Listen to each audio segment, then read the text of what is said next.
Un homme met volontairement sa main dans la gueule du T-Rex. On entend alors le bruit de ses doigts qui se brisent. L'homme se met à rire aux éclats, tandis que les spectateurs sortent même le champagne pour fêter ça. Et pour cause. Ils ont enfin réussi à créer un véritable Indominus Rex. Et à cet instant, moi qui venais de sortir de ma coquille, j'observe la scène, complètement terrifié. J'ai été transporté dans le film Jurassic World. Pour éviter toute mort accidentelle, Jurassic World avait initialement créé un mâle et une femelle Indominus Rex. Et moi, j'étais ce mâle qui, peu de temps après, allait se faire dévorer. C'est à ce moment précis que j'ai soudainement éveillé le système de fusion génétique. En chassant et en dévorant, je peux fusionner les gènes pour m'améliorer. En découvrant ça, j'étais fou de joie. J'ai immédiatement vérifié les gènes que je possédais. Gène de T-Rex, force de morsure, niveau 1. Gène de Vélociraptor, vitesse de course, niveau 1. Gène de Therizinosaure, griffe en faux. Gène de Giganotosaure, dents crantées robustes. Gène de Sèche, changement de couleur corporelle. Gène de Grenouille, camouflage infrarouge. Gène de Quetzalcoatlus, perception thermique. Pour l'instant, tout est au niveau 1. En ajoutant des points de gène, je peux encore augmenter la puissance de ces gènes. Donc, la mission la plus importante pour moi est de survivre et de me développer en toute discrétion. Si je me fie au déroulement de l'intrigue des films de la série Jurassic World, le parc Jurassic World finira par faire faillite et fermer à cause du chaos provoqué par l'Indominus Rex. Même Isla Nublar, après ça, sera détruite par l'éruption d'un volcan en sommeil. Je dois donc trouver une occasion de m'échapper pour me forger mon propre destin. À cet instant, je me suis mis à déchiqueter le bœuf que le personnel m'avait donné, et à le dévorer. Vous avez consommé du bœuf. Point de gène plus 0,2. J'ai mangé jusqu'à ce que mon estomac soit plein, récoltant au total un point de gène à attribuer. Après mûre réflexion, une idée m'est venue. J'ai décidé d'attribuer ce point de gène à la capacité de croissance rapide du gène de Sèche. Les sèches ont un cycle de vie très court, mais leur vitesse de croissance est fulgurante. C'est exactement la capacité dont j'ai besoin en ce moment. Ce n'est qu'en grandissant le plus vite possible que j'aurai assez de force pour me protéger. En un clin d'œil, 3 jours se sont écoulés depuis ma naissance. Durant ces 3 courtes journées, j'ai enfin accumulé 10 points de gène. Je les ai tous investis dans la capacité de croissance rapide du gène de Sèche. Une fois la barre de points de gène remplie, un courant de chaleur a parcouru mon corps, et une notification a retenti. Gène de Sèche amélioré au niveau 2. Vitesse de croissance augmentée de 2 fois. J'étais aux anges. Décidément, améliorer cette capacité génétique en premier était le bon choix. L'Indominus Rex femelle, dans l'enclos d'à côté, possède aussi le gène de Sèche et donc la capacité de croissance rapide. Mais maintenant, ma vitesse de croissance est 2 fois supérieure à la sienne. Avec un corps plus grand et plus fort, combiné à l'avantage intellectuel de mon âme humaine, je n'aurai plus aucune raison de la craindre. Quelques jours plus tard, l'Indominus Rex femelle et moi avons été transférés du centre de recherche vers le parc Jurassic World. Juste avant, les chercheurs avaient implanté dans nos corps une puce d'identification par radiofréquence à chacun. Ce type de puce RFI permet de nous localiser en temps réel pour nous empêcher de nous enfuir. Pendant tout le trajet vers Jurassic World, j'ai été enfermé dans une cage étroite et confiné. Ballotté au gré des secousses du véhicule, je me sentais horriblement oppressé et mal à l'aise. Entre l'implantation de la puce et le transport de spécimens vivants, j'ai bien compris une chose. Ces humains ne m'ont jamais considéré comme un être vivant. Je n'étais qu'un moyen pour eux de se faire de l'argent. Un simple outil pour le profit. Désormais, je ne suis plus un humain. Je suis un dinosaure. Et ces humains ne me traiteront pas avec humanité. Dans ce cas, ils seront les ennemis que je devrais affronter. Quelques heures plus tard, avec l'Indominus Rex magnétique, j'ai été transporté jusqu'à l'enclos numéro 11, dans la partie la plus au nord de Jurassic World. En entrant dans l'enclos, on pouvait voir un paysage de jungle tropicale. Des arbres hauts, une forêt dense, des lianes entrelacées. Je savais que c'était ici que l'Indominus Rex magnétique et moi allions vivre désormais. Enfin, vivre. Ça ressemblait plus à une prison, avec ses murs immenses de tous les côtés. Comme une grenouille au fond d'un puits, en levant la tête, je ne voyais qu'un carré de ciel. Chaque jour, une grue de l'autre côté du mur nous jetait de la nourriture. À part ça, nous ne voyions rien du monde extérieur. Dans le film, l'Indominus Rex a vécu ici depuis sa naissance. Après avoir dévoré son propre frère, il n'a plus jamais rien vu d'autre. Il ne connaissait que la grue qui le nourrissait. À cause de cet élevage en isolement total, il n'a même pas pu comprendre sa propre place dans l'écosystème. Sa position dans la chaîne alimentaire, ce qui a causé chez lui de graves problèmes psychologiques. On pourrait même dire qu'il est devenu un psychopathe. C'est pour ça qu'une fois échappé de son enclos, il s'est lancé dans un massacre frénétique, chassant toutes les créatures qu'il croisait. C'était sa façon de trouver sa place. Et je ne parle pas que de l'Indominus Rex magnétique. Même moi, je sentais que si je restais ici trop longtemps, j'allais devenir fou. Mais il était encore trop tôt pour s'échapper. J'étais encore bien trop faible. Même si par chance je réussissais à m'enfuir, les humains à l'extérieur pourraient facilement me recapturer. Mais la roue tourne. Ne provoquez pas un jeune dragon sans le sou. Au même moment, un hélicoptère a atterri près de l'enclos numéro 11. En sont descendus le propriétaire de Jurassic World en personne, Simon Masrani. Masrani était un entrepreneur de renommée mondiale. Il avait racheté la société InGen de John Hammond, le fondateur de Jurassic Park, et au final, il avait investi des sommes colossales pour créer ce parc à thème sur les dinosaures de renommée mondiale. Ce complexe hôtelier, Jurassic World. Le parc était ouvert depuis près de 10 ans et abritait plus de 20 espèces de dinosaures et autres créatures préhistoriques. Accompagnant Masrani, il y avait aussi la directrice des opérations de Jurassic World, la déesse en talons aiguilles, Claire. Aujourd'hui, Masrani et Claire étaient venus ici, bien sûr, pour voir les deux Indominus Rex, les jeunes spécimens. Henri, c'est donc ça, l'Indominus Rex que vous avez créé? Il n'a pas l'air si spécial. Depuis la plateforme d'observation vitrée, Masrani aperçut les deux jeunes Indominus Rex qui venaient d'être placés dans l'enclos 11. Ils n'étaient nés que depuis quelques jours. Leur véritable potentiel n'a pas encore été révélé. Croyez-moi, leur existence deviendra la pièce maîtresse de Jurassic World, déclara le docteur Wu avec une confiance absolue. Si c'est le cas, alors j'attends de voir ça avec impatience. Masrani hocha la tête, un sourire se dessinant également sur son visage.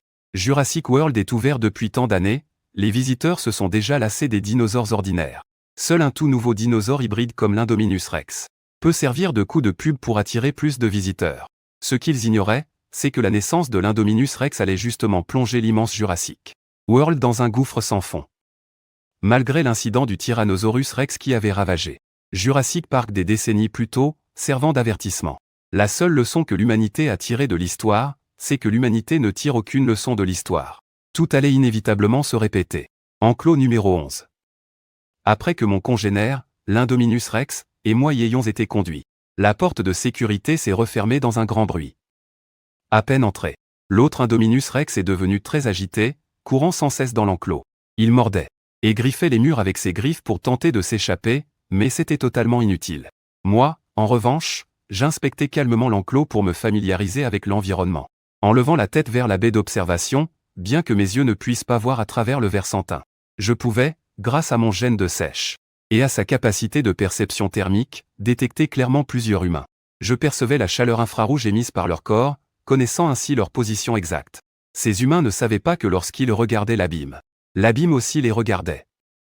Je ne leur ai prêté aucune attention. En y réfléchissant, cela fait aujourd'hui une semaine que je suis né. La puissance de mon gène de T-Rex est passée au niveau 2, et ma force musculaire a doublé. En seulement une semaine, ma taille a visiblement augmenté. J'ai grandi de plusieurs fois ma taille initiale. En comparaison, l'autre Indominus Rex était bien plus petit et plus maigre que moi. Son poids ne devait être que la moitié du mien. Malgré cela, je ne baissais pas ma garde. L'autre Indominus Rex est extrêmement agressif et son intelligence n'est pas à sous-estimer. Il est à la fois féroce et rusé. Maintenant, nous vivons ensemble dans un enclos si petit et fermé. C'est comme dormir à côté d'un tigre féroce. Une cohabitation pacifique est quasiment impossible. Deux choix s'offraient à moi, soit le tuer pour éliminer toute menace future, soit le soumettre, pour qu'il n'ose plus jamais me défier ou me désobéir. Le tuer comme ça serait un peu dommage. Après tout, l'autre Indominus Rex est le seul de mon espèce dans ce monde. Si je pouvais le soumettre, ce serait naturellement mieux de le garder comme compagnon. Sa force de combat pourrait aussi devenir un atout majeur pour moi à l'avenir.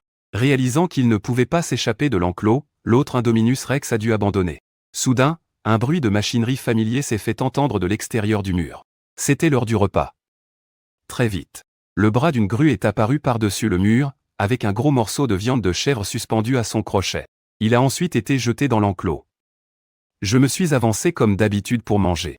Mais j'ai vu que l'autre Indominus Rex s'était déjà emparé de tout le morceau de viande. Il a même poussé un rugissement furieux dans ma direction, un avertissement des plus menaçants. La possession de la nourriture est un instinct animal, et sa source est le tyrannosaure magnétique. Il pense que son statut est supérieur au mien, c'est pourquoi il essaie de s'approprier la nourriture par la force. C'est la première fois que je cohabite avec le tyrannosaure magnétique. Établir la hiérarchie est crucial. Le dominé est condamné à être sans cesse malmené par le dominant. Avec mon avantage actuel en taille et en force, je ne vais évidemment pas être tendre avec le tyrannosaure magnétique. Je me suis élancé d'un bond et j'ai planté mes crocs dans sa nuque. Le tyrannosaure magnétique a aussi mordu ma nuque, mais il était bien trop faible pour me faire tomber. D'un croche-patte, j'ai déséquilibré le tyrannosaure magnétique qui s'est lourdement écrasé au sol. Il continuait de gronder férocement, montrant les dents, le cou tendu, refusant de se soumettre. Mais ce qui a suivi, c'est une avalanche de coups de ma part. Cependant, je n'ai pas cherché à le tuer, sinon le tyrannosaure magnétique serait déjà mort depuis longtemps.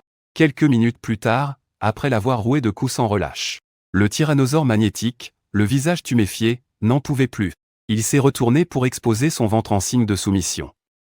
C'est seulement là que je l'ai laissé tranquille. Je me suis retourné pour savourer ma nourriture, tandis que l'autre restait allongé sur le dos, n'osant pas bouger.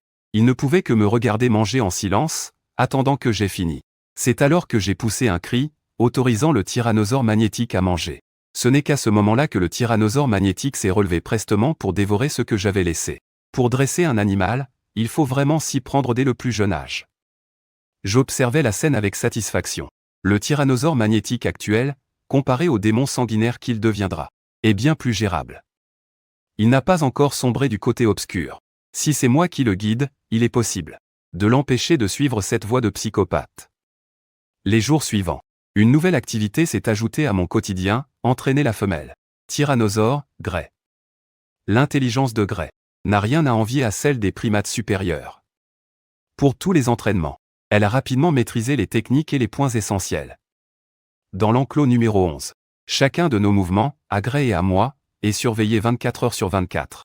Cependant, notre comportement n'a pas attiré l'attention des humains. Ils pensent simplement que nous jouons et nous chamaillons. En un clin d'œil, 3 mois se sont écoulés depuis ma naissance et celle de Gray. Après ces 3 mois de croissance rapide, nos tailles ont radicalement changé. La longueur de Gray a déjà atteint 1,50 m. Elle pèse 50 kg, tandis que ma longueur a dépassé les 3 mètres pour une hauteur d'1,50 m. Mon poids dépasse la demi-tonne. Mes écailles dures et mes muscles puissants semblent taillés dans la roche, me donnant une allure exceptionnellement robuste et féroce. Une aura de pure sauvagerie émane de moi. Vous avez chassé un cochon domestique. Vous avez obtenu 5 points de gêne. D'une simple pensée, j'ai de nouveau attribué les 5 points de gêne fraîchement acquis à la croissance rapide du gène de sèche. Le gène de sèche a été amélioré au niveau 3. La vitesse de croissance est maintenant 3 fois plus rapide. En dehors de ça, durant ces 3 mois, j'ai aussi amélioré toutes mes autres capacités génétiques au niveau 2. Avec ma force de combat actuelle, chasser des prédateurs modernes comme les lions, tigres, léopards et ours serait un jeu d'enfant. Mais c'est loin, très loin d'être suffisant. Mes ennemis ne sont pas ces bêtes ordinaires. Ce sont les humains. Le groupe de mercenaires privés de Hoskin a toujours été basé ici. Leur projet, utiliser les dinosaures pour la guerre. Leurs mercenaires sont pour la plupart des vétérans des forces régulières, et ils sont lourdement armés. Ils sont équipés de toutes sortes d'armes mortelles, jusqu'aux hélicoptères de combat, et aux véhicules blindés. La menace est immense. Ce n'est que lorsque j'aurai la force de faire face à ces hommes armés que j'envisagerai de m'échapper de l'enclos. D'ici là, je continue de faire profil bas et de monter en puissance. À ce moment-là, une truie de 150 kg a été rapidement dévorée par Gray et moi. Ma perception thermique a vivement détecté la présence de quelqu'un derrière la vitre d'observation. Il nous observait. C'était le docteur O, accompagné d'un homme corpulent au ventre proéminent. Ce dernier venait de ce groupe de mercenaires privés. C'était Hoskin. Docteur O, vous avez vraiment créé la machine à tuer la plus parfaite au monde. Mais ces 2 Indominus Rex sont pourtant nés en même temps. Comment se fait-il que leur différence de taille soit si grande ? Demanda Hoskin, le visage rayonnant d'excitation. Il venait d'assister à toute la scène où les 2 Indominus Rex chassaient la truie. Il n'a pas pu s'empêcher de les complimenter. J'ai incorporé des gènes de sèche dans leur ADN pour leur permettre d'avoir une croissance plus rapide. À en juger par la situation actuelle, il est probable que l'Indominus Rex mâle ait une plus grande proportion de gènes de sèche, ce qui explique sa croissance accélérée. C'est encore mieux que ce que j'espérais. Osquin était de plus en plus ravi. Plus leur croissance est rapide, plus le cycle pour former une armée d'Indominus Rex sera sans aucun doute court. En réalité, ces deux Indominus Rex ne sont que les premiers spécimens créés par le Dr. O. Officiellement, ils sont destinés à être des attractions pour Jurassic World. Mais en coulisses, le plan est de les utiliser pour la guerre. Si les performances futures de l'Indominus Rex répondent aux attentes, le Dr. Who passera à la production de masse pour créer une véritable armée d'Indominus Rex. Le temps a filé. Au 3e mois après ma naissance, ma longueur dépassait les 3 mètres. Une hauteur d'1,50 m et un poids de plus d'une demi-tonne. Au 5e mois, ma longueur dépassait les 6 mètres, ma hauteur atteignait 3 mètres et mon poids, 3 tonnes. Au 10e mois, ma longueur dépassait les 15 mètres, ma hauteur, 7,50 mètres, et mon poids a grimpé en flèche pour atteindre 20 tonnes. J'avais déjà atteint la taille de l'Indominus Rex subadulte que l'on voit dans le film. De plus, toutes mes capacités génétiques étaient passées au LV suivant.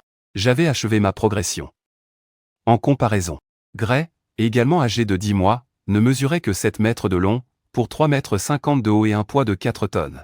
La différence de taille entre nous était de 5 fois.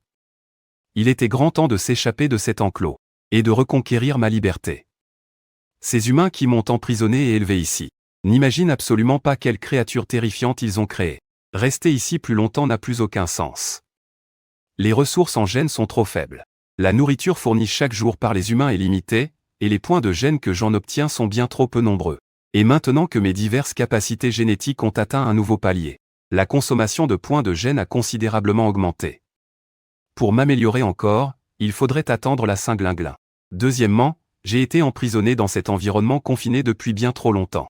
Je ne veux plus rester recroquevillé dans cette cage à oiseaux étroite et oppressante. Je vais chasser tous les humains de cette île, sans en laisser un seul point modèle. Il se tourna et rugit sur Gray, qui était encore en train de se goinfrer. Ce rugissement marqua le début de l'action. À l'extérieur de l'enclos numéro 11, un hélicoptère atterrit sur l'héliport. Masrani et Claire en descendirent. L'enclos tout entier était en train d'être surélevé et renforcé. Une équipe d'ingénieurs effectuait des travaux d'urgence.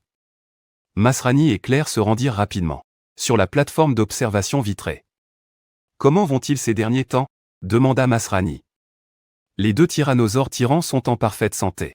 Surtout le mâle. Sa vitesse de croissance a largement dépassé nos attentes. Il a déjà atteint le stade de jeune adulte. Nous prévoyons de les présenter officiellement au public le mois prochain. Les billets en prévente pour les 3 prochains mois sont déjà tous vendus. Claire, toujours aussi professionnelle et efficace, fit son rapport de manière méthodique. Et qu'en est-il des mesures de sécurité de l'enclos ? Continua Masrani. Nous avons engagé les meilleurs ingénieurs en structure du monde pour la conception. La sécurité n'est pas un problème. De plus, ils se sont toujours montrés très calmes. Depuis tout ce temps, il n'y a eu aucun incident anormal, assura Claire avec conviction. C'est bien, mais il ne faut pas baisser la garde pour autant. Avant l'ouverture officielle, surélevez et renforcez tout l'enclos. Assurez-vous que tout soit sécurisé, insista Masrani. Bien sûr, acquiesça Claire. Justement, c'était l'heure du repas. Une grue descendit lentement un énorme morceau de bœuf dans l'enclos. Les deux tyrannosaures tyrans sortirent pour manger, comme d'habitude. Alors que Masrani et Claire se trouvaient sur la plateforme vitrée. Observant les deux créatures se nourrir, ils eurent l'étrange sensation qu'elles les fixaient en retour. « Ils peuvent nous voir ?» demanda Masrani, surpris. « J'ai entendu dire qu'ils ont de l'ADN de serpent à sonnette, ce qui leur permet de détecter le rayonnement infrarouge. » expliqua Claire. Mais c'était tout ce qu'elle savait. Le centre de recherche était chargé de fournir le spécimen final, et Jurassic World de le présenter au public. Quant à la manière exacte dont les deux tyrannosaures tyrans avaient été créés, Claire l'ignorait et ne s'en souciait guère. Une fois rassasié, soudain, le mâle, à la carrure imposante et féroce, s'approcha pas à pas de la plateforme d'observation. 7,5 mètres de haut pour 15 mètres de long, comparable à un immeuble de 2 étages en mouvement. Même en sachant qu'une vitre blindée les protégeait, et que la créature ne pouvait pas les atteindre, Masrani et Claire reculèrent instinctivement, d'un pas. Son corps sauvage, massif et imposant, ses membres longs et épais aux muscles noueux, ses écailles épaisses et rugueuses d'un blanc grisâtre, les courbes de ses muscles débordant d'une puissance explosive. Ce n'est qu'en étant si près qu'il put ressentir personnellement cette profonde sensation d'oppression. Arrivé devant la plateforme vitrée, la tête de lézard gigantesque et féroce du mâle, ainsi que ses pupilles verticales, rouges comme le sang, se trouvait à portée de main, juste devant Masrani et Claire, séparés d'eux par une simple vitre. Et puis, Une scène à leur glacer le sang se produisit. La gueule béante du mâle s'entr'ouvrit légèrement, révélant des crocs acérés encore maculés de sang frais. Les commissures de ses lèvres esquissèrent un rictus cruel et terrifiant, semblable au sourire du diable. Il souriait. Alors que Masrani et Claire étaient encore sous le choc. Je m'étais déjà lentement retourné, le regard fixé sur la grande porte fermée de l'enclos, non loin de là. Des muscles aussi durs que la pierre se dessinaient sur son cou. Ses épaules reculées formaient une protubérance massive, son corps entier était celui d'une machine de guerre féroce. Son corps de dragon semblait être un moteur tournant à plein régime. Un char d'assaut prêt à frapper. Qu'est-ce qu'il allait faire? Tous deux restèrent figés sur place, sans comprendre. Et la seconde d'après, dans un grondement. Je projetais violemment mon corps de dragon à une vitesse de 120 km/h. Combiné à la force colossale de mes 20 tonnes, je percutai la porte de plein fouet. Dans un fracas assourdissant, la porte vola complètement en éclats. Des débris de pierre et de terre fusèrent dans les airs. L'air de la liberté, celui du monde extérieur, me frappa le visage. Je poussai un rugissement de pure satisfaction. Un cri qui résonna sur des kilomètres. Je suis enfin libre. Tremblé, humain. Mon plan d'évasion n'avait pas besoin d'être compliqué. Il suffisait de foncer droit devant. Un seul regard avait suffi. Cette porte ne pouvait absolument pas me retenir maintenant. Ce coup portait en lui toute l'humiliation et la rage de mes 10 mois de captivité. Dans la tour d'observation vitrée, Masrani et Claire n'en croyaient pas leurs yeux. C'est une blague? Ce tyrannosaure furieux a défoncé la porte d'un seul coup? Il s'est échappé de l'enclos. Cette porte était pourtant en béton armé, et il l'a brisée si facilement. Surtout Claire, qui sentit ses joues brûler. Il y a quelques instants à peine, elle affirmait que la sécurité de l'enclos était infaillible. Quelle claque en pleine figure! La porte détruite, la tyrannosaure furieux femelle suivit le mâle, et s'échappa à son tour de l'enclos numéro 11. À l'extérieur de l'enclos, une équipe de construction était au travail. Un dinosaure. Le dinosaure s'est échappé. Mon Dieu, courez! En voyant soudain les deux tyrannosaures furieux défoncer la porte et s'échapper. Tout le monde fut pétrifié de terreur et se mit à courir pour sa vie. Cependant, un ouvrier n'avait pas fait plus de quelques pas quand une queue longue, épaisse et dure, le balaya violemment. Avant même qu'il ait pu réagir, il fut projeté à plus de 10 mètres de là, s'écrasant lourdement sur le sol. Les os brisés, il mourut sur le coup. Face aux humains, je n'ai aucune pitié. D'un mouvement de mes griffes d'acier au reflet métallique, je déchiquetai un autre ouvrier en deux. Vous avez chassé un humain. Points génétiques obtenus, 2. Derrière moi, Grey Premier était en pleine frénésie. Elle bondit en avant, sa gueule se refermant sur un ouvrier. Elle l'avala tout rond, savourant sa proie. En moins de 30 secondes, il ne restait plus à l'extérieur de l'enclos numéro 11 que des flaques de chair et de sang. Aucun membre de l'équipe de construction n'avait survécu. Dans la tour d'observation, Masrani et Claire, les deux seuls survivants de la scène, reprirent enfin leurs esprits, réalisant la gravité de la situation. 2 tyrannosaures furieux se sont échappés de leur enclos et errent maintenant dans le parc. Dans Jurassic World, qui accueille jusqu'à 20 000 visiteurs par jour. Ils n'osaient même pas imaginer les conséquences désastreuses que cela pourrait entraîner. Au mieux, ils pouvaient dire adieu à leur parc pour de bon. Contactez vite la salle de contrôle. Localisez les 2 tyrannosaures tyrans. Et prévenez l'unité de confinement des actifs, qu'ils déploient immédiatement une équipe armée. Ramenez-les. Ordonna Masrani précipitamment. Bien sûr. Claire sortit vivement son téléphone pour contacter la salle de contrôle de Jurassic World. Elle transmit les instructions. Ah, et dit à l'unité de confinement qu'ils ne doivent emporter que des armes non létales. Surtout, ne les blessez pas. Assurez-vous de les capturer vivants, insista Masrani. De l'autre côté, d'un pas lourd et assuré, j'emmenai rapidement Grey loin de l'enclos numéro 11. Grâce à la perception psychique de mon gène Quetzal, le moindre mouvement dans un rayon d'1 kilomètre m'était perceptible. À perte de vue, s'étendait une forêt tropicale luxuriante, nimbée de brume. Les ombres des arbres s'entremêlaient. Les lianes enchevêtrées et la végétation dense dégageaient une aura de vie et les parfums de la nature. En marchant, je sentis que j'étais enfin libéré de ma cage. À partir de maintenant, l'océan est aux poissons, le ciel est aux oiseaux, et la terre est aux dragons. Je ne pus m'empêcher d'étendre les bras et de rugir. Ça, c'est la liberté. Mais s'échapper de l'enclos n'était que la première étape. La traque des humains allait inévitablement suivre. Il ne fallait pas baisser ma garde. Si je ne me trompe pas, ceux qui nous poursuivront seront les équipes armées de l'unité de confinement des actifs. Et ils ne porteront que des armes non létales. Vouloir nous capturer avec des armes non létales. Il faut dire que ces humains sont d'une arrogance incroyable. Il est temps de donner une petite leçon de terreur à ces humains si suffisants. Je levai ma patte avant et visai un point précis sur mon épaule gauche. Soudain, j'y enfonçai violemment mes griffes d'acier. J'arrachai un morceau de chair encore attaché à la peau. Malgré la douleur fulgurante qui me traversa le cerveau, je serrai les dents. Bien sûr, ce n'était pas de l'automutilation. Le but était de retirer la puce d'identification par radiofréquence implantée dans mon corps. Et en effet, à l'intérieur de ce morceau de chair se trouvait une puce de la taille d'un pouce humain. Quand on m'a implanté cette puce, j'ai mémorisé son emplacement exact. Je m'étais promis que dès que je m'échapperais, je la retirerais immédiatement.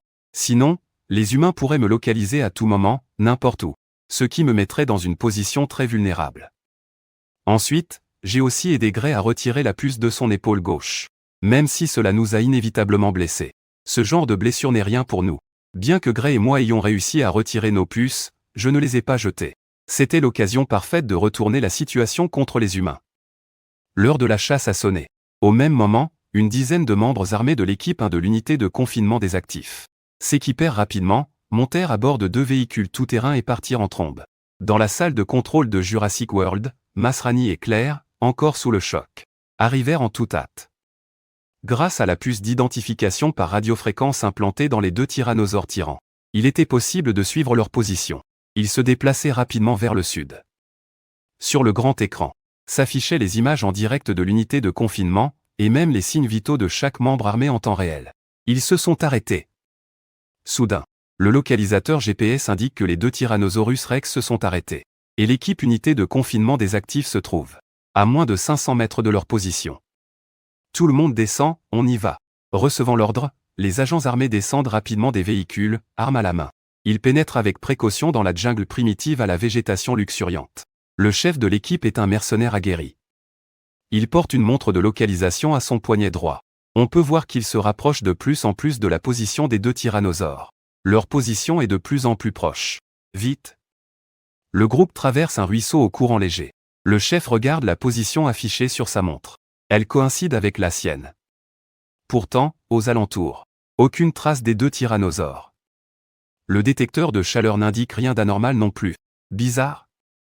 Le système de localisation de la montre serait-il défaillant? Alors que le chef s'interroge, il semble soudain remarquer quelque chose. Il fait un geste de la main pour ordonner à ses hommes de s'arrêter. 2 pierres grisâtres apparaissent dans son champ de vision. Mais en y regardant de plus près, il réalise que ce ne sont pas des pierres, mais bien 2 morceaux de chair recouverts d'écailles grisâtres. Le chef s'accroupit et en ramasse un. Un morceau de chair dont le sang n'a pas encore coagulé. Il le retourne. Et découvre une puce d'identification par radiofréquence encore logée à l'intérieur. Elle clignote d'une petite lueur. Qu'est-ce que c'est? Dans la salle de contrôle de Jurassic World, en regardant les images retransmises en direct, demande Masrani, perplexe. C'est la puce des 2 tyrannosaures. Celle qui était implantée dans leur corps. Elles ont réussi à extraire la puce, s'étonne Claire, sous le choc. Comment ces 2 tyrannosaures ont-ils su comment retirer la puce? Se pourrait-il qu'elles sachent que la puce permet de les localiser? Dans la jungle, une goutte de sang tombe soudain sur le poignet du chef, le faisant sursauter. Le chef lève la tête et voit que les feuilles au-dessus de lui sont couvertes de sang. Dans la forêt dense, un bruissement se fait entendre, alors qu'il n'y a pas de vent. La seconde suivante, une énorme tête de reptile féroce apparaît dans son champ de vision. Elle émerge de la canopée, suivie par un corps de dragon imposant et puissant. Les écailles qui recouvrent son corps passent du vert camouflage de la forêt à leur couleur grisâtre d'origine.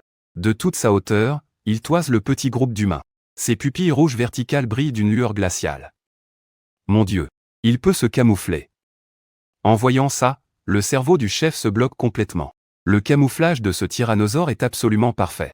Malgré sa taille immense, il se fondait complètement dans le décor de la jungle. Même s'il était juste sous mes yeux, je n'ai absolument rien vu. Est-ce vraiment un dinosaure ordinaire? À peine le chef a-t-il fini sa phrase que la créature bondit en avant. Elle ouvre sa gueule béante, attrape le haut de son corps et referme violemment ses mâchoires. Son corps est sectionné en 2 par des dents acérées comme des rasoirs. Vous avez chassé un humain. Point de gènes obtenus, 3. En comparaison, chasser ces agents armés rapporte un peu plus de points de gènes. Dans ce cas, je n'allais pas me retenir. Juste avant, j'ai utilisé le camouflage optique de mes gènes de sèche et le camouflage multifréquence de mes gènes de grenouille pour dissimuler ma silhouette et me fondre dans l'environnement forestier. J'ai aussi masqué ma signature thermique infrarouge, ne laissant que la puce de localisation comme appât. J'attendais que l'ennemi tombe dans le piège. Visiblement, ça a très bien fonctionné. Maintenant, il est temps de passer au massacre. Dans la salle de contrôle, Masrani, Claire et toutes les personnes présentes étaient abasourdies, regardant les images sur l'écran avec incrédulité. Mais dans la forêt primaire, sur les lieux de l'incident, tout ne faisait que commencer. Tirer. Tirer. Les autres membres du personnel armé, surpris par mon apparition soudaine, ont tous levé leurs fusils électriques pour faire feu. Ces fusils ne tirent pas de balles, mais des sortes de fléchettes électriques. Une fois qu'elles touchent une cible humaine, elles peuvent paralyser les tissus neuromusculaires, provoquant une perte immédiate de la capacité de mouvement. Cependant, lorsque les fléchettes ont touché mon corps, une décharge électrique de cette ampleur m'a seulement donné une légère sensation d'engourdissement dans les muscles. Aucune différence avec une simple gratouille. Ignorant leurs fusils électriques, j'ai avancé d'un pas décidé, me ruant sur l'escouade armée, telle une énorme boule de bowling, fonçant sur un tas de quilles petites et fragiles. Plusieurs hommes, incapables d'esquiver, ont été projetés dans les airs par la force de mon attaque. Ils ont décrit de gracieuses paraboles aux trajectoires variées avant de s'écraser au sol, sans vie. J'ai continué à faire des ravages avec mes griffes d'acier. En moins de 5 minutes, la dizaine d'hommes armés qui m'avaient attaqué étaient presque tous morts. Le dernier survivant, voyant que tous ses camarades étaient morts, a été complètement terrifié. Il a lâché son arme et a tourné les talons pour s'enfuir. Mais à peine s'était-il retourné qu'il a vu un autre tyrannosaure rex, plus petit, apparaître devant lui. La gueule béante, pleine de crocs acérés, s'est approchée de plus en plus, puis s'est refermée brusquement. Il n'a plus rien vu. Gray, pas encore rassasié, a léché le sang au coin de sa bouche. Mais pour être honnête, le goût de ces humains est loin d'égaler celui du porc que je mangeais avant, ou du bœuf. Quant à moi, ça ne m'intéressait pas. Après avoir éliminé ce groupe d'hommes armés, et en ajoutant les ouvriers que j'avais chassés auparavant, j'ai accumulé plus de 50 points de gêne. Je vais les garder en réserve pour le moment. J'en aurai une autre utilité plus tard. Dans la salle de contrôle, alors que les signes vitaux des hommes armés, un par un, devenaient des lignes plates, un silence de mort s'est installé dans toute la pièce. Tout le monde est resté abasourdi un long moment. Ces deux tyrannosaures rex avaient réussi à tuer tous les membres de la première équipe de l'unité de confinement. C'était aussi simple et facile que de couper des légumes. Maintenant, qu'est-ce qu'on fait ? Demanda timidement un membre du personnel. Fermez toutes les attractions de la partie nord de Jurassic World. Renvoyez tous les visiteurs. Claire laissa échapper une longue expiration. La situation était devenue incontrôlable, elle devait prendre une décision. Et pour les deux tyrannosaures rex ? Nous avons perdu leur signal de localisation. Claire était elle-même un peu désemparée. Elle n'avait pas le pouvoir de décision sur ce point et ne pouvait que se tourner vers son patron, Masrani. Dit à la deuxième équipe de l'unité de confinement d'intervenir immédiatement. Équipez-les de balles réelles et fouillez toute la zone. Dès que vous trouvez la trace de ces deux tyrannosaures rex, tuez-les sans hésiter. Masrani a finalement dû se résoudre à abandonner ces deux tyrannosaures rex, qui étaient désormais totalement hors de contrôle. Pour éviter de plus lourdes pertes, j'ai dû me résoudre à les éliminer. La lumière du soleil traversait le fluide spirituel qui se clairsemait, pour se déverser à la lisière de la forêt primitive. Créant des jeux d'ombre et de lumière tachetée, nous avons continué notre route vers le sud. Gray et moi avons enfin traversé cette forêt. Nous voici dans l'enclos des dinosaures de type connaissance. À perte de vue, on pouvait voir des Mamenchisaurus et des Apatosaurus gigantesques. Des troupeaux de Triceratops et de Compsognathus. Des Ankylosaurus recouverts d'une épaisse armure. Des stégosaures dont le dos était hérissé d'énormes plaques osseuses. Des Tétraptérix plus rapides qu'une flèche, et bien d'autres. L'ère des dinosaures, terminée il y a plus de 65 millions d'années, était recréée ici avec un réalisme saisissant. Et pour moi, ce n'était rien de moins que mon terrain de chasse. Bien que j'ai déjà fusionné avec les gènes de nombreux animaux et considérablement renforcé leur capacité génétique, c'est encore loin d'être suffisant, j'ai des points faibles. Ma défense, par exemple, est ce qui me manque le plus actuellement. L'escouade que je viens de rencontrer n'utilisait que des armes non létales. Ils ne représentaient donc pas une grande menace pour moi. Mais s'ils avaient été équipés d'armes à feu, ma vie aurait pu être sérieusement en danger. Après tout, je ne suis que chair et sang, incapable d'arrêter les balles, et encore moins les obus. Ma première cible, ce sera toi. J'ai d'abord verrouillé ma cible sur 3 ankylosaurus qui se promenaient en broutant. Un ankylosaure mesure environ 6 mètres de long, pèse 4 tonnes, et sa défense n'est pas seulement puissante. Le corps de l'ankylosaure est également couvert d'épines pointues et saillantes. C'est une véritable armure qui renvoie les coups. Seulement, face à mon avantage de taille absolue, je ne prenais même pas l'ankylosaure au sérieux. Une fois la cible verrouillée, mes pattes arrière se sont puissamment enfoncées dans le sol, et à une vitesse stupéfiante de plus de 30 mètres par seconde. J'ai foncé sur l'ankylosaure le plus proche. Réaction. Ce n'est qu'à ce moment que les lents ankylosaurus ont remarqué ma présence. L'ombre terrifiante projetée par mon corps immense leur a ôté toute velléité de résistance. Ils ont détalé en toute hâte. Mais comment auraient-ils pu m'échapper avec leur corps si pâteau? En quelques enjambées, j'ai rattrapé le dernier ankylosaure à la traîne. Un choc violent a suffi à le retourner sur le dos. Son ventre, dépourvu de plaques osseuses, est précisément son point faible. Sans la moindre pitié, j'ai ouvert grand la gueule et les mordu. Mais après avoir tué un premier ankylosaure, je n'en avais pas encore fini. Je me suis retourné et j'ai poursuivi les autres. En utilisant la même méthode, j'en ai renversé un autre violemment au sol. Puis, d'un coup puissant de mes griffes d'acier, j'ai ouvert le ventre de l'ankylosaure comme on déchire de la soie. Le dernier ankylosaure n'a pas non plus réussi à échapper à mes griffes. Il a fini par s'effondrer bien sagement aux côtés de ses congénères. Peu à peu, toute vie l'a quitté. Vous avez chassé un ankylosaure. Vous obtenez 150 points de gène. Gène d'ankylosaure extractible, armure de plaques osseuses Nive. 1. Procéder à l'extraction. Extraction. J'ai choisi l'extraction sans la moindre hésitation. Mon but en chassant les ankylosaurus était précisément d'extraire leur gène. Sa capacité génétique devrait pouvoir compenser ma faiblesse actuelle en matière de défense. L'instant d'après, une vague de chaleur intense a jailli de mes os, a déferlé dans mon sang jusqu'à la surface de ma peau, inondant chacune de mes cellules. Très vite, la surface de ma peau a commencé à changer à vue d'œil. Les écailles grisâtres qui recouvraient tout mon corps sont devenues plus dures et plus épaisses. Leur texture ressemblait à de l'os, et leur surface s'est recouverte d'une couche de kératine. Et des épines, acérées comme des poignards, ont commencé à pousser. Alloue-moi les points de gène que j'ai accumulés. Je les ai gardés exprès pour ce moment. Je les ai tous investis sans hésiter dans le gène d'ankylosaure, faisant passer la superposition osseuse au niveau 4 d'un seul coup. Mes points de gène accumulés sont maintenant épuisés. J'examine la surface gris-blanc de mon corps. La dureté de ma carapace a fait un bond qualitatif, elle est bien plus résistante que l'os. Un léger éclat métallique est apparu. Allocation des points terminée. J'ai fait signe à Géolet, qui me suivait en trottinant joyeusement. Nous avons dévoré notre repas ensemble, et une fois l'estomac bien rempli, j'ai repris la route avec Géolet, à la recherche de notre prochaine cible. Avant la prochaine offensive des humains, je dois me dépêcher de chasser plus de créatures, pour obtenir plus de points de gène et me renforcer. Pendant ce temps, au centre de recherche génétique sur les dinosaures, situé dans la zone centrale de Jurassic World, Masrani, très pressé, était déjà allé trouver Henry, le créateur des deux Indominus Rex. Docteur Henry, dites-moi ce que sont ces deux Indominus Rex que vous avez créés. Quel genre de monstres sont-ils exactement? Dès qu'il a vu le docteur O, Masrani est allé droit au but. Bien qu'il soit le patron, il ne savait pas exactement comment l'Indominus Rex avait été créé.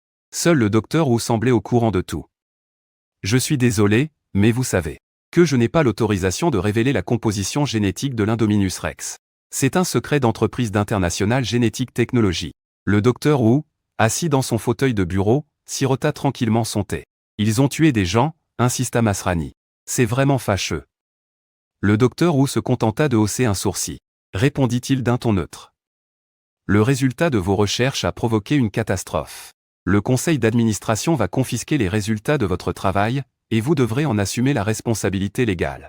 Le docteur Wu se mit à rire. Le double jeu de ces capitalistes. Il ne le connaissait que trop bien.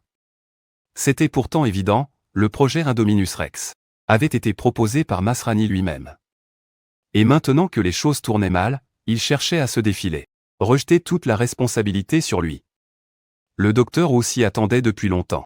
C'est pourquoi il s'était déjà trouvé un nouvel employeur, Oskin, et son groupe de mercenaires privés. Puisque Masrani voulait lui faire porter le chapeau, il n'avait qu'à prendre ses clics et ses claques. Tant qu'il possédait les gènes de l'Indominus Rex et la technologie avancée, il n'aurait aucun mal à trouver un endroit où mettre ses talents à profit. Dans la zone nord de Jurassic World, le parc des dinosaures herbivores. Les nombreux herbivores du parc étaient en ce moment dans un chaos total, poussant des hurlements de terreur. Ils se dispersaient et fuyaient pour sauver leur peau. Et tout cela était bien sûr dû à l'intrusion de deux terrifiants dinosaures carnivores, semblables à la faucheuse, les Indominus Rex. Un rugissement tonitruant retentit à nouveau. Un groupe d'apatosaures, connus pour leur taille gigantesque, furent saisis de panique en entendant le rugissement. Ils se mirent à courir paniqués, leur corps lourd et maladroit, mais la vitesse de leurs poursuivants était bien supérieure à la leur. En un clin d'œil, Il s'était déjà rapproché du dernier apatosaure adulte à la traîne. Il n'eut d'autre choix que de s'arrêter et de faire face à ces deux créatures féroces. Le terrifiant Tyrannosaure Indominus. Le Huanglong mesure 25 mètres de long. Il fait 15 mètres de haut, soit la hauteur d'un immeuble de 5 étages, et pèse plus de 50 tonnes.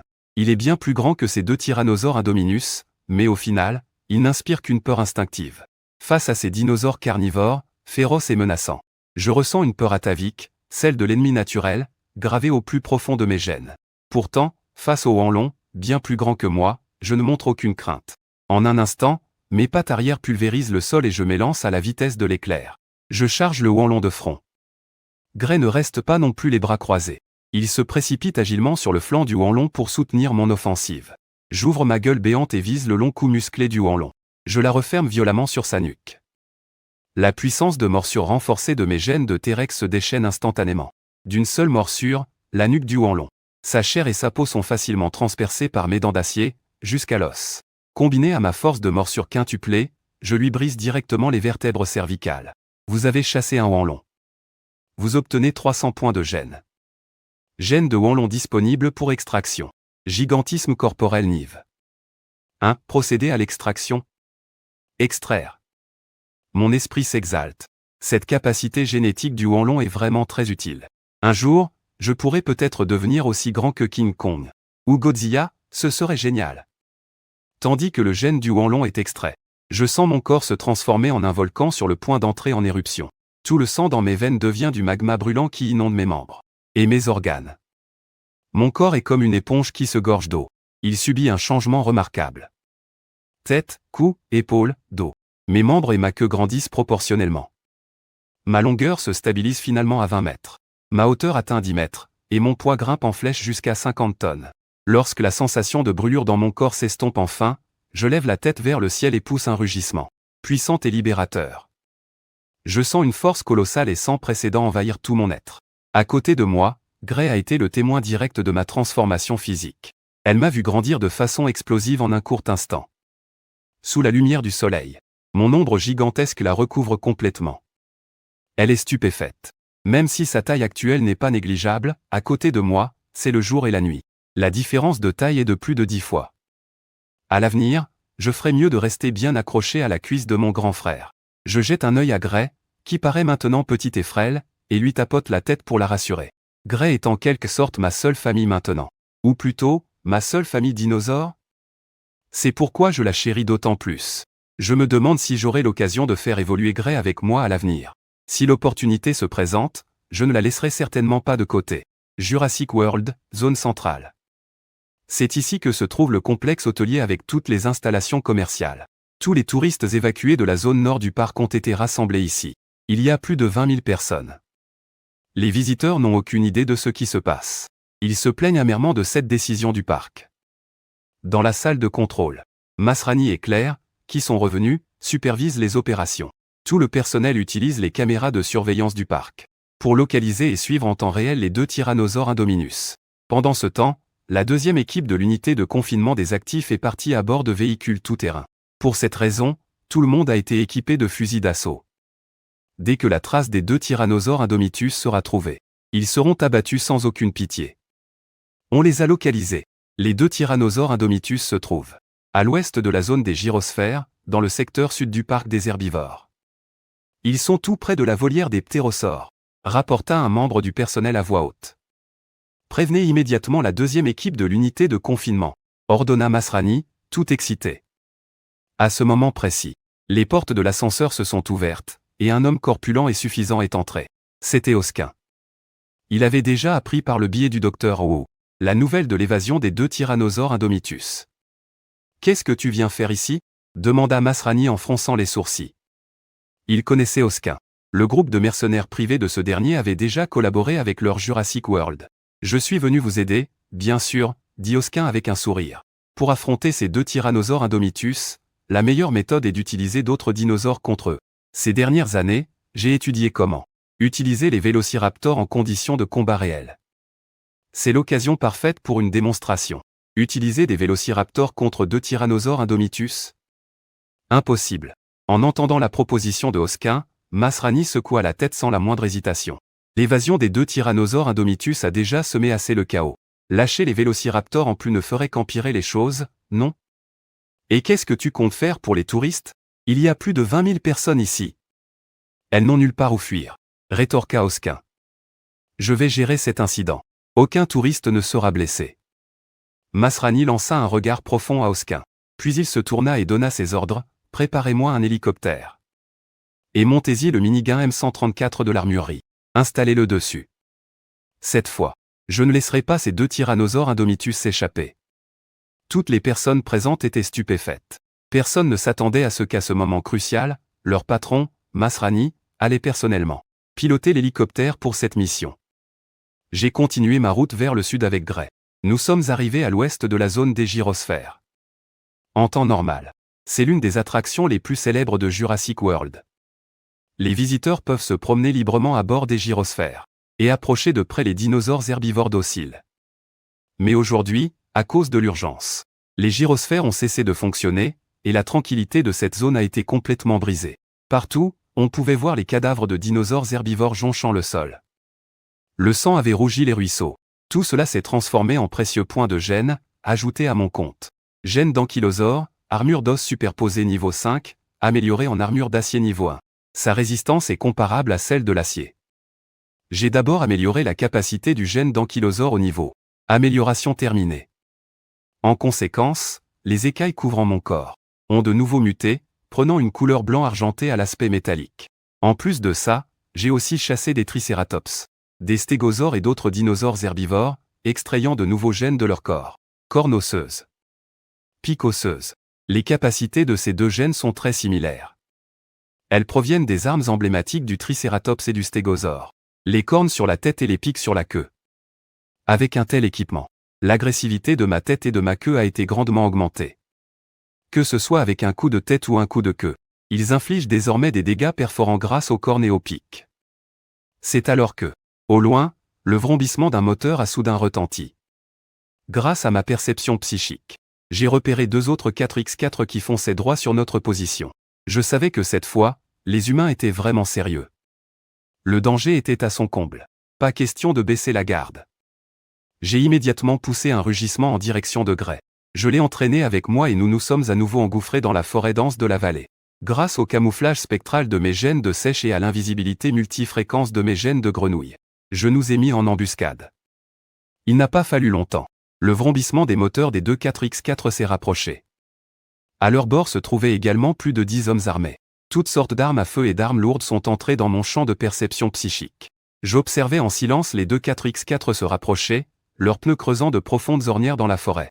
Ce n'était pas le même moment, mais c'était la même scène. Au même moment, sur le siège passager du 4x4 de tête, se trouvait le capitaine de l'équipe 2 de l'unité de confinement des actifs, un colosse noir. Il tenait dans ses mains un détecteur de vie à radar de pointe. L'appareil fonctionne sur le principe de la réflexion des ondes électromagnétiques. Il détecte les micro-mouvements causés par l'activité vitale, et à partir de ces micro-mouvements, il capte la respiration et les battements de cœur, ce qui lui permet d'identifier la présence de vie. Donc, même si ces deux tyrannosaures rex possédaient une capacité de camouflage infrarouge, il leur serait impossible d'échapper à la détection du radar de vie. Soudain, le détecteur de vie émit un bip d'alerte. Sur l'écran, un point rouge bien net est apparu. Je l'ai. À 3 heures, le capitaine noir a immédiatement donné l'ordre et le 4x4 a viré en direction de la cible. Tous les membres de l'équipe ont levé leurs armes, les canons noirs et menaçants pointés vers le ciel. Ils n'attendaient plus que la cible apparaisse pour la transformer en passoire. Cependant, le capitaine noir était un peu perplexe. Pourquoi n'y avait-il qu'une seule cible dans les environs? Se pourrait-il que les deux tyrannosaures rex se soient séparés? Soudain, un bruit énorme retentit derrière eux. Lorsque le capitaine noir tourna la tête, il n'en crut pas ses yeux. Le deuxième 4x4, juste derrière eux, a été soudainement projeté dans les airs. Au moment où il retombait, un pied de théropode, aussi massif qu'un pilier, s'est abattu dessus. Le véhicule tout entier a été écrasé comme une crêpe, et avec lui, les nombreux membres de l'équipe qui se trouvaient à l'intérieur. Oh mon Dieu! Ce n'est que lorsque le capitaine noir a levé la tête très haut qu'il a pu voir le propriétaire de cette patte gigantesque. C'était une créature colossale qui masquait complètement son champ de vision. C'était le plus grand des deux, le tyrannosaure rex. D'après les données, ce tyrannosaure Rex ours subadulte mesurait 15 mètres de long. Mais en le voyant de ses propres yeux, le capitaine a réalisé que le véritable tyrannosaure Rex ours était 2 fois plus grand que ce qu'indiquaient les dossiers. Et de plus, même le détecteur de vie à radar n'avait pas réussi à détecter sa présence. Se pouvait-il qu'il puisse même bloquer les ondes électromagnétiques du radar? Dans la salle de contrôle de Jurassic World, Claire et les autres observaient aussi, tendus, les images transmises par l'équipe de l'unité de confinement des actifs. Les bips familiers et continus des moniteurs cardiaques retentissaient de nouveau.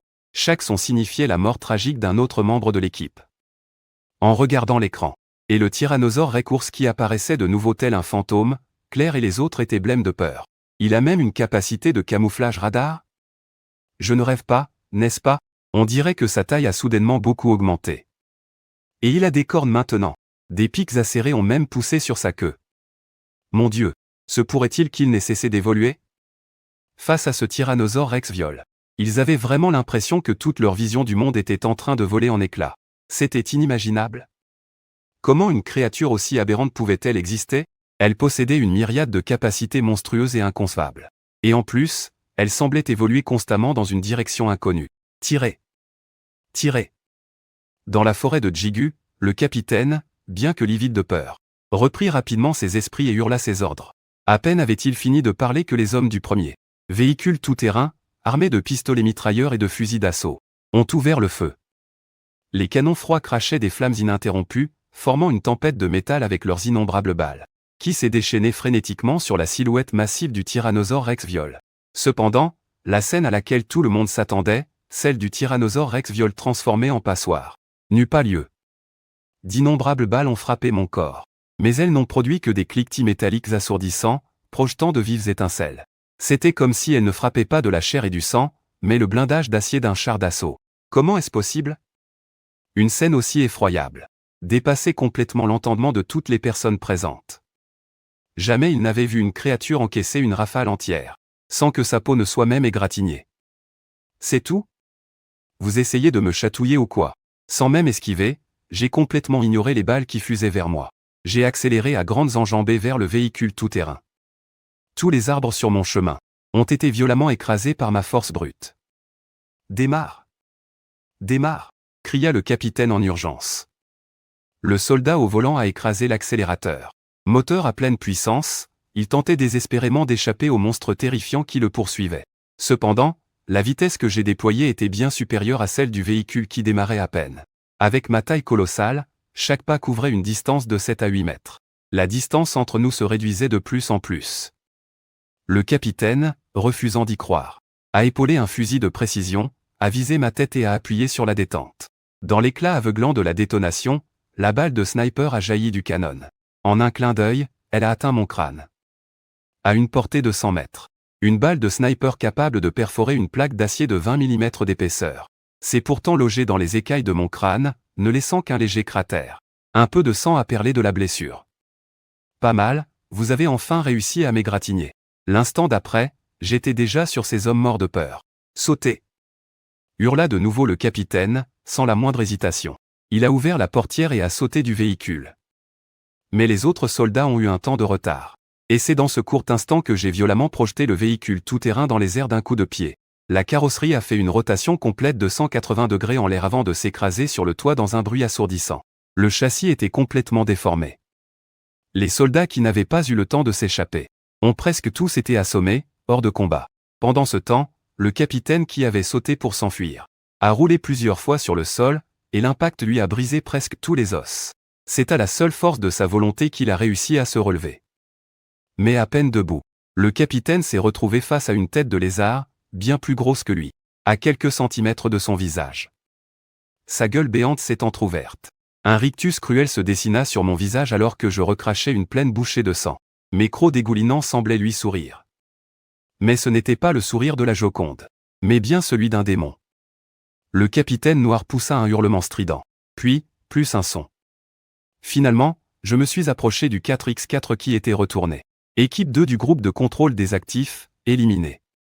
À ce stade, les notifications d'élimination n'arrêtaient pas de s'afficher sur mon interface, me rapportant plus de 30 points de gêne supplémentaires. Cependant, chasser ces humains n'est vraiment pas rentable. Une si petite quantité de points de gêne, ça ne suffit même pas à me caler une dent creuse. Ce n'est qu'à la fin du combat que j'ai appelé Géolé pour qu'il sorte de sa cachette. Après tout, il n'est pas comme moi. S'il se faisait toucher par une balle, sa vie serait en grand danger. C'est pourquoi je lui ai demandé de rester caché et de ne pas se montrer. Géolé est venu à mes côtés, m'inspectant avec inquiétude pour voir si j'étais blessé. Jusqu'à ce qu'il découvre la balle logée dans la plaque de blindage de ma tête. Alors, Géolé a poussé un grognement pour me faire baisser la tête, puis a sorti ses griffes. Pour m'aider à retirer délicatement la balle qui était coincée.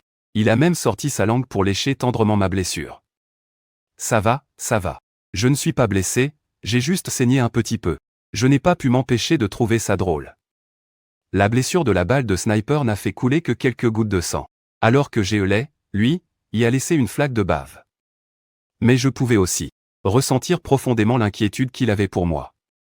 Les sentiments des animaux ne sont peut-être pas aussi riches et complexes que ceux des humains, mais c'est pour ça qu'ils ont une pureté que les humains ne peuvent égaler.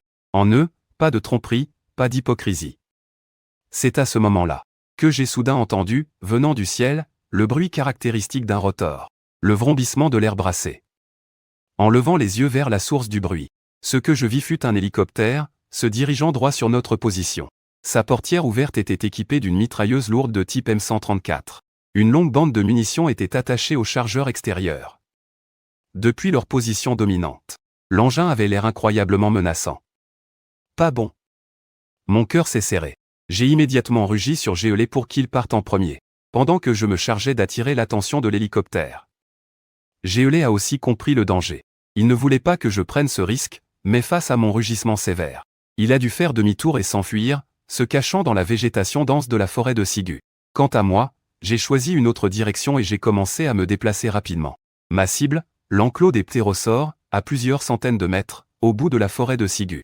Après tout, je n'ai aucune capacité anti-aérienne pour le moment. Face à l'hélicoptère, je ne peux qu'encaisser passivement les coups. Puisque c'est comme ça, ne m'en voulez pas si j'appelle des renforts. Mise à jour. Mise à jour. Le tyran Rex a encore été mis à jour. Après que j'ai anéanti une escouade humaine, le patron de Jurassic, Masrani, me pourchasse en personne aux commandes de son hélicoptère. Et après avoir mis Géolé en sécurité, j'ai attiré le feu sur moi tout seul. Cible repérée, à 10 heures. Au même moment, dans l'hélicoptère, aux côtés de Masrani, se trouvaient deux hommes armés. L'un était chargé de repérer la cible, l'autre de manier la mitrailleuse lourde. Avec ma taille énorme et bien visible, j'ai été immédiatement localisé. Alors que la mitrailleuse lourde de l'hélicoptère se mettait à cracher le feu, une pluie de balles de gros calibre s'est abattue sur moi, me pourchassant sans relâche. Elle traversait les feuillages, abattait les arbres et faisait gicler la boue. Malgré le terrain complexe de la forêt de Xigu et ma vitesse de déplacement explosive, j'ai réussi à éviter la plupart des balles, mais un bon nombre a quand même atteint mon corps. Elle produisait un bruit incessant de métal qui s'entrechoque. Comment est-ce possible? Ce tyrannosaure Rex a un corps en acier ou quoi? Cette scène a laissé les trois personnes dans l'hélicoptère complètement abasourdies. Même la mitrailleuse lourde n'arrive pas à percer la peau de ce tyrannosaure Rex. C'est une blague? Soudain, non loin devant, un immense bâtiment circulaire en verre est apparu dans le champ de vision de Masrani. C'était la volière des ptérosaures. La seconde d'après, je me suis jeté tête la première à l'intérieur. Ma force colossale a fait voler en éclats le verre trempé, créant une brèche énorme. Les débris de verre jonchaient le sol. Non, non, non. En voyant ça, le visage de Masrani a pâli instantanément.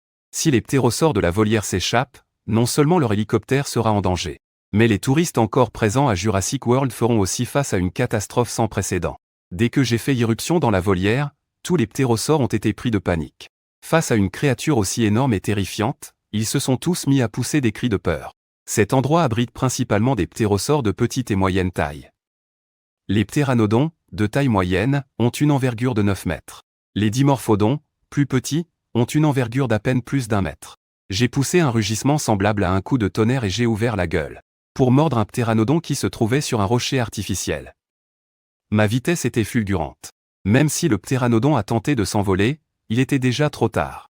D'une seule morsure précise, je lui ai attrapé le cou, fin comme une tige de bambou. Vous avez chassé un ptéranodon. Vous obtenez 30 points de gène.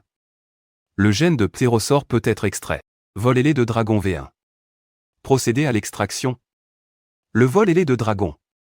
Quelle bonne surprise! En fusionnant le gène de ptérosaure, je pourrais me faire pousser des ailes et voler. Ça devient de plus en plus dingue. Mais ce n'est pas le moment de fusionner les gènes. Je ferais mieux d'attendre d'avoir réglé le compte de mes poursuivants humains, et d'avoir trouvé un endroit sûr pour la fusion. Ensuite, j'ai commencé un massacre sans pitié dans la volière, forçant les ptérosaures terrifiés à s'envoler. Ils se sont échappés par la brèche dans le verre trempé. En réalité, ces ptérosaures, tout comme moi, avaient été emprisonnés et élevés en captivité ici depuis leur naissance. Maintenant qu'ils avaient enfin une chance de s'échapper, tous les ptérosaures se sont rués hors de la volière. La scène était chaotique. Dans l'hélicoptère, en voyant le grand SM de ptérosaures déferler vers eux, Masrani et les deux autres ont été saisis d'effroi. Ils ont tenté de prendre de l'altitude en urgence pour s'éloigner de l'SM. Mais les ptérosaures, voyant des proies fraîches dans l'hélicoptère, n'avaient aucune intention de les laisser partir. Un ptéranodon a percuté violemment l'hélicoptère, faisant trembler toute la carlingue. Près de la porte, l'homme armé qui maniait la mitrailleuse lourde a perdu l'équilibre et a basculé hors de la cabine. Heureusement, il a réussi à s'agripper fermement à la porte pour ne pas tomber. Mais la seconde suivante, un autre ptéranodon a surgi en piqué, l'a attrapé et l'a emporté de force, disparaissant en un clin d'œil. Et ce n'était que le début. De plus en plus de ptérosaures se sont rassemblés, attaquant frénétiquement l'hélicoptère jusqu'à ce qu'il s'écrase.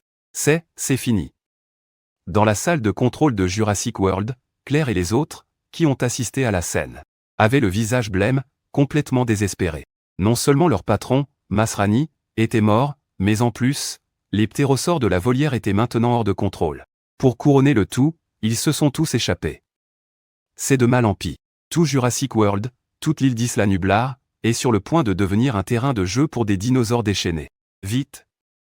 Lancez l'annonce pour évacuer tous les visiteurs, s'écria Claire, reprenant ses esprits en toute hâte. Les autres membres du personnel étaient en pleine panique. Sur place, un seul visage affichait un sourire qu'il peinait à contenir. C'était Oskin. Avec la mort de Masrani, plus personne ne pouvait l'empêcher de mettre son plan à exécution. Dans le complexe de Jurassic World, plus de 20 000 touristes étaient rassemblés. Le soleil d'été était un véritable brasier, ses rayons ardents grillaient le sol sans pitié. Tout le monde se plaignait amèrement. Ils avaient pourtant payé une fortune pour venir de si loin en vacances à Jurassic World, et au final, ils se retrouvaient confinés ici par la direction du parc. Interdiction d'aller où que ce soit. Et même pour ceux qui voulaient quitter Jurassic World, la seule option était de se précipiter vers les quais sud pour attendre l'arrivée des ferries. Mesdames et messieurs, en raison d'une anomalie de confinement, tous les visiteurs sont priés de se mettre à l'abri immédiatement. C'est à ce moment-là que une série d'annonces retentit brusquement. Les touristes n'avaient pas encore eu le temps de réagir, qu'ils entendirent des cris perçants venant du ciel, au loin. En levant les yeux vers la source du bruit, ils virent une immense volée de ptérosaures. Arrivant toutes griffes et bec dehors, ils aperçurent la marée de têtes qui s'agitait au sol. C'était comme s'ils venaient de tomber sur un gigantesque buffet à volonté. Des ptérosaures. Pourquoi a-t-on laissé sortir autant de ptérosaures? Courez! Au secours! La scène vira instantanément au chaos. Les touristes se bousculaient pour fuir en direction des abris. Les hurlements de la foule, les insultes et les appels à l'aide se mêlaient aux annonces, résonnant dans toute la zone centrale. Mais la nuée de ptérosaures était bien évidemment plus rapide. Les plus grands piquaient les uns après les autres. En très peu de temps, de nombreux touristes furent blessés. Le sang coulait à flots sur le sol. La scène était d'un chaos indescriptible. C'est alors qu'un quad arriva, roulant à contre-courant de la foule. L'homme qui le conduisait leva sans hésiter le fusil tranquillisant qu'il tenait à la main. Tir après tir, il abattait les ptérosaures déchaînés. Mais qu'est-ce qui a bien pu se passer ici? Cet homme n'était autre que le héros de la saga Jurassic World, Owen. Peu de temps auparavant, il entraînait comme à son habitude ses raptors dans leur enclos. Mais il avait entendu parler d'une situation d'urgence à Jurassic World et était venu voir ce qu'il se passait. Il ne s'attendait pas à tomber sur une attaque massive de ptérosaures à peine arrivée.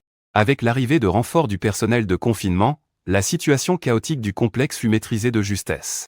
La plupart des ptérosaures avaient été touchés par des fléchettes tranquillisantes et mis hors d'état de nuire. Cependant, une petite partie s'était échappée. Avec leurs ailes, ils pouvaient facilement quitter Isla Nublar. S'ils parvenaient à atteindre le monde des humains, le danger serait immense. Le ciel s'était assombri sans qu'on s'en rende compte. Ne sachant toujours pas ce qui s'était réellement passé, Owen se précipita, mort d'inquiétude, vers la salle de contrôle de Jurassic World. À peine arrivé, Owen tomba sur Oskin. Ce dernier était accompagné d'une bande de mercenaires lourdement armés qui avaient pris le contrôle de toute la salle. Après la mort de Masrani, tout le personnel d'origine de Jurassic World avait été renvoyé, et Claire ne faisait pas exception. Les mercenaires amenés par Oskin avaient pris les pleins pouvoirs. Owen, tu tombes à pic. Le conseil d'administration vient de me confier l'entière responsabilité des opérations d'urgence de Jurassic World, dit Oskin à Owen avec un rictus. Que s'est-il passé au juste? Pourquoi les ptérosaures de la volière se sont-ils échappés? Demanda Owen d'un ton accusateur. Ah, tu n'es donc pas au courant? Alors laisse-moi t'expliquer. Oskin expliqua alors en détail à Owen comment les deux Indominus Rex s'étaient échappés, laissant ce dernier sous le choc. J'ai un plan d'opération. Et j'ai besoin de ta coopération. J'ai besoin des vélociraptors que tu as dressés pour traquer ces deux Indominus Rex en fuite, finit par révéler lentement Oskin ses véritables intentions. N'y pense même pas, c'est hors de question, refusa Owen sans la moindre hésitation. Il savait pertinemment que Oskin convoitait depuis toujours les vélociraptors qu'il avait dressés, voulant les utiliser dans des opérations militaires. Sans même mentionner que ces deux Indominus Rex ne sont absolument pas à la portée de seulement 4 vélociraptors. De plus, leur entraînement n'a jamais été testé en conditions réelles. Si les vélociraptors, une fois libérés, devenaient incontrôlables, les conséquences seraient désastreuses. Je ne suis pas en train de négocier avec toi. C'est moi qui commande ici, maintenant. Mes hommes sont déjà en route pour l'enclos des Raptors, prêts à lancer l'opération. Avec ou sans toi, le résultat sera le même, déclara Oskin d'un ton qui n'admettait aucune réplique. Finalement, par souci pour la sécurité des autres visiteurs, Owen n'eut d'autre choix que d'accepter le plan d'opération de Oskin. Il accepta de mener personnellement les vélociraptors à la poursuite des deux Indominus Rex, en coopération avec l'équipe de mercenaires de Oskin pour les abattre. L'équipe de mercenaires de Oskin était équipée d'armes lourdes, mitrailleuses, lance-roquettes, véhicules blindés. Ils étaient déterminés à abattre les deux Indominus Rex. Quel gâchis, quand même! Pensez que ces deux Indominus Rex, qui auraient pu être des armes biologiques parfaites, allaient bientôt mourir. Oskin ne put s'empêcher de ressentir un certain regret. Mais bon, puisqu'ils avaient échappé au contrôle des humains, alors il n'y avait qu'une seule issue, la mort. Au même moment, tous les ptérosaures de la volière s'étaient échappés par la brèche. L'épave de l'hélicoptère écrasé brûlait encore de mille feux. Et moi, la source de toutes les catastrophes de Jurassic World. J'avais déjà quitté la volière et été retourné dans la forêt de la vallée ouest. J'ai trouvé un endroit caché pour fusionner les gènes de ptérosaures. D'une simple pensée, j'ai immédiatement commencé la fusion. KRR. KRR. Soudain, un grincement d'os à vous glacer le sang retentit de chaque côté de ma cage thoracique. Puis, deux os tubulaires, épais et longs, percèrent la peau de mes flancs, se déployant lentement. Une fois qu'ils furent complètement étendus, l'envergure totale du squelette de mes ailes atteignait 60 mètres, une largeur faisant 3 fois ma longueur actuelle. Une fois la structure osseuse des ailes formée, une fine membrane lisse se déploya lentement par-dessus. Sa surface rougeoyante brillait d'un éclat métallique. Noble, précieuse, avec une touche de mystère et de magie. Après avoir réussi la fusion avec les gènes de ptérosaures, comme je l'avais espéré, une paire d'ailes avait poussé, me donnant la capacité de voler. J'ai poussé un rugissement puissant, le regard tourné vers le ciel infini. L'instant d'après, mes puissantes pattes arrière ont pris appui avec force, tandis que je déployais ma paire d'ailes de dragon majestueuse. Je me suis mis à les battre rapidement. À chaque battement, mes ailes soulevaient des tourbillons de poussière violents sur le sol environnant. Je vole. Pour de vrai. En baissant la tête, j'ai vu que je m'éloignais de plus en plus du sol. J'ai survolé les grands arbres un par un, pour atteindre le ciel au-dessus de la forêt de la vallée de l'Ouest. Mon visage ne pouvait cacher mon exaltation. Une fois en l'air, j'ai constamment essayé différentes manœuvres de vol. Ma vitesse de pointe pouvait atteindre 100 km/h. C'est tellement bon de voler. Alors que je volais dans les airs, j'ai repéré une silhouette familière au sol. C'était Gray, dont je m'étais séparé plus tôt. Je l'ai immédiatement appelé d'un grand cri. Entendant le rugissement familier de son grand frère, Gray s'est empressé de répondre à son tour. Mais il a eu beau regarder autour de lui, il ne me voyait pas. Jusqu'à ce qu'il lève la tête. C'est alors qu'il a découvert une silhouette colossale qui planait, elle déployée, au-dessus de la forêt. Ce n'est qu'en la voyant descendre du ciel que Gray a pu la distinguer clairement. C'était bien son grand frère. Peu après, j'ai atterri en toute sécurité. Ma grande paire d'ailes de dragon s'est repliée rapidement, comme un parapluie que l'on ferme, se collant contre mon dos large et puissant. À peine avais-je touché le sol, que Gray s'est mis à tourner autour de mes ailes, fasciné et très curieux. Il venait juste de voir une multitude de créatures étranges s'échapper d'un tube de dragon. C'était la première fois qu'il réalisait qu'il existait des créatures dotées d'ailes et capables de voler. Il ne s'attendait pas à ce qu'en un clin d'œil, son grand frère ait aussi une paire d'ailes et puisse voler. J'ai caressé la tête de Gray. J'ai poussé un rugissement et j'ai continué à le guider vers le sud, notre objectif étant la zone centrale de Jurassic World. Après le crépuscule, toute l'île de Nublar était plongée dans une obscurité profonde. Enclos numéro 3. C'était l'enclos des vélociraptors géré par Owen. À l'intérieur de l'enclos, vivaient 4 vélociraptors adultes dressés. Leurs noms étaient Blue, Delta, Echo et Charlie. Blue était la chef de cette petite meute de vélociraptors. Owen a récupéré le morceau de chair avec la puce d'identification par radiofréquence que Gray et moi avions déterré. Il en a fait sentir un peu aux 4 vélociraptors, pour qu'ils mémorisent l'odeur des 2 Indominus Rex. Peu de temps après, tout le monde était prêt. Owen est monté sur son quad, tandis que l'équipe de mercenaires était dans un véhicule blindé. Chacun portait des armes lourdes et létales, prêts à tout miser sur cette seule opération. Tuer définitivement les 2 Indominus Rex. Lâchez les Raptors. À peine Owen avait-il fini de parler que la porte en fer de l'enclos numéro 3 s'est ouverte dans un grand fracas. Les 4 vélociraptors, menés par Blue, ont jailli comme des éclairs pour se lancer à la poursuite. De l'odeur des 2 Indominus Rex. La moto quad d'Owen et le véhicule blindé de l'équipe de mercenaires les suivaient de près. Une dizaine de minutes plus tard, soudain, les vélociraptors ont semblé sentir quelque chose et ont tous ralenti. Ils avaient senti l'odeur de l'Indominus Rex. Owen a immédiatement utilisé son communicateur pour contacter les mercenaires derrière lui, leur demandant de ralentir également. Peu après, les vélociraptors se sont arrêtés. Owen et tous les mercenaires lourdement armés descendaient vite, on continue à pied. Leurs armes, équipées de viseurs nocturnes infrarouges, balayaient les alentours. La forêt était plongée dans une obscurité d'encre, un silence de mort régnait. Des gouttes de sueur froide perlaient sur le front de tout le monde, y compris celui d'Owen.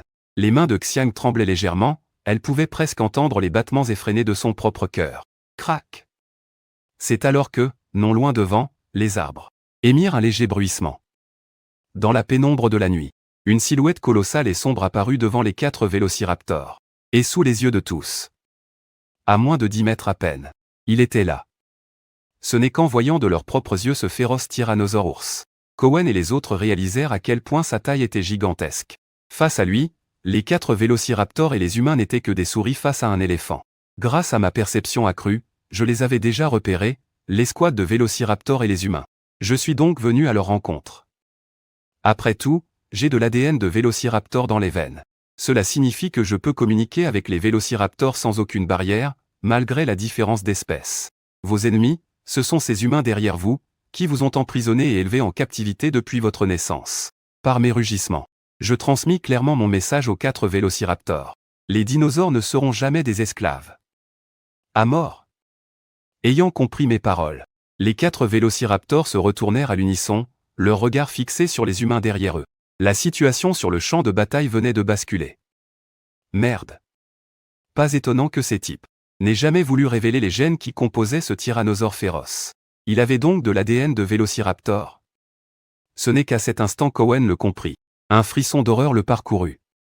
Qu'est-ce que vous attendez? Ouvrez le feu. Abattez-le. Au même moment, depuis la salle de contrôle, Osquin hurlait ses ordres. Les mercenaires lourdement armés pressèrent la détente, sans se soucier de blesser les vélociraptors. Toutes sortes d'armes à feu crachèrent un déluge de balles dans ma direction. Le crépitement assourdissant des tirs résonna dans toute la forêt. Cependant, sans exception, les balles ne firent que produire des gerbes d'étincelles en frappant ma carapace de pierre, provoquant un fracas métallique.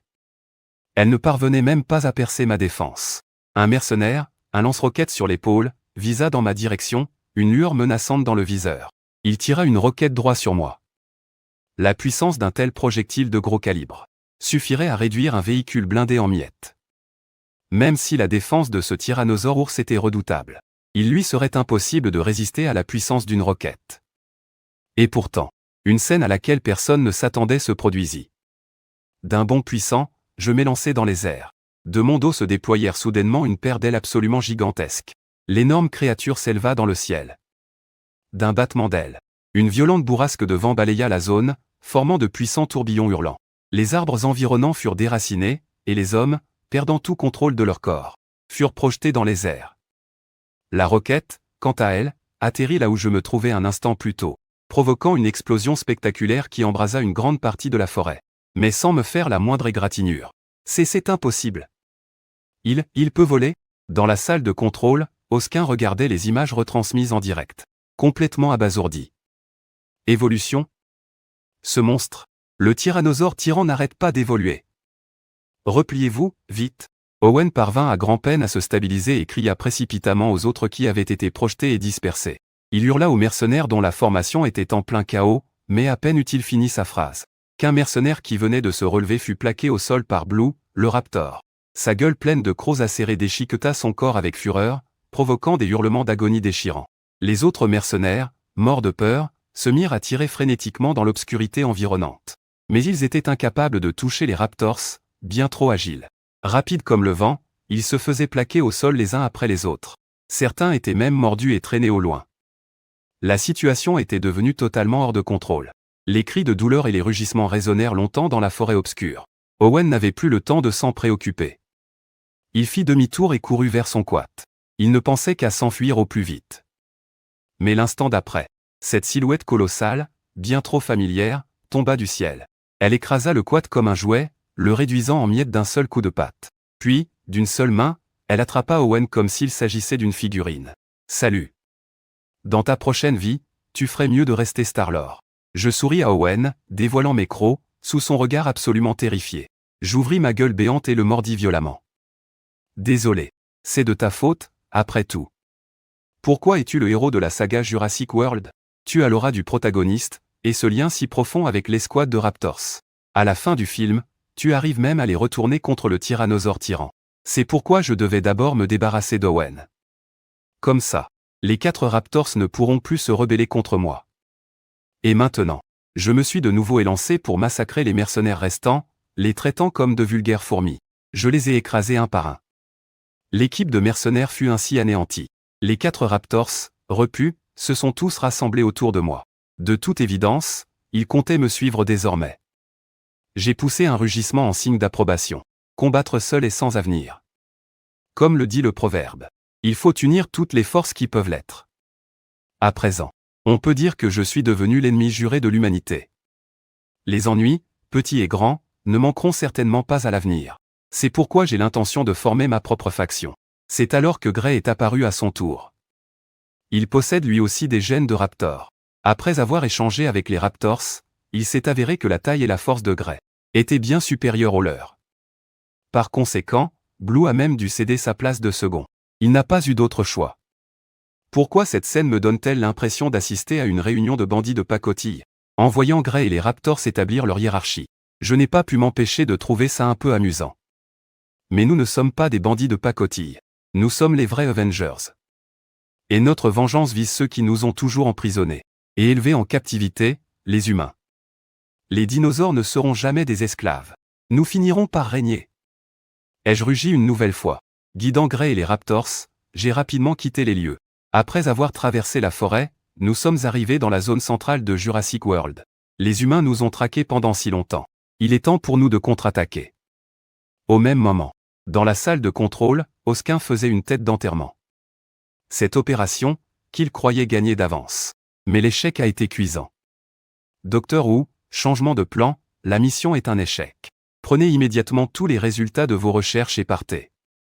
Fichons le camp de cet endroit maudit, dit Osquin, complètement paniqué. Quoi qu'il arrive. Avec votre technologie, Docteur Who, s'ils veulent créer d'autres Indominus Rex à l'avenir, ce ne sera pas un problème. À côté, le Docteur Who ne put qu'acquiescer à contre-cœur. Vu la situation actuelle, la faillite de Jurassic World était inévitable. Mais alors que le groupe était dans l'hélicoptère, qui venait à peine de décoller, un rugissement assourdissant, tel un coup de tonnerre, a éclaté dans le ciel nocturne non loin de là, faisant instantanément pâlir Osquin, le Docteur Who et les mercenaires à bord. L'arrivant n'était autre que moi, déployant une paire d'ailes de dragon qui masquait le ciel, fonçant à une vitesse effarante. Impossible.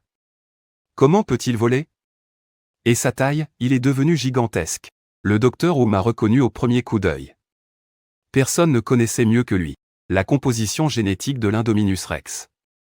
Sa composition génétique, bien qu'elle contienne les gènes de plus de 10 animaux différents, ne devrait pas lui permettre de développer une paire d'ailes de ptérosaure, ni des cornes de tricératops sur la tête. Ou encore les plaques caudales d'un stégosaure. Et même son corps a atteint une taille colossale, digne des plus grands dragons. Mais que se passe-t-il? Est-ce une mutation génétique de l'Indominus rex? Ou bien, peut-il évoluer continuellement? Le docteur Wu n'osait pas croire quel genre de monstre terrifiant il avait créé sans le vouloir. Il vole droit sur nous. Tirez, tirez, bon sang! Hurla Osquin, terrorisé.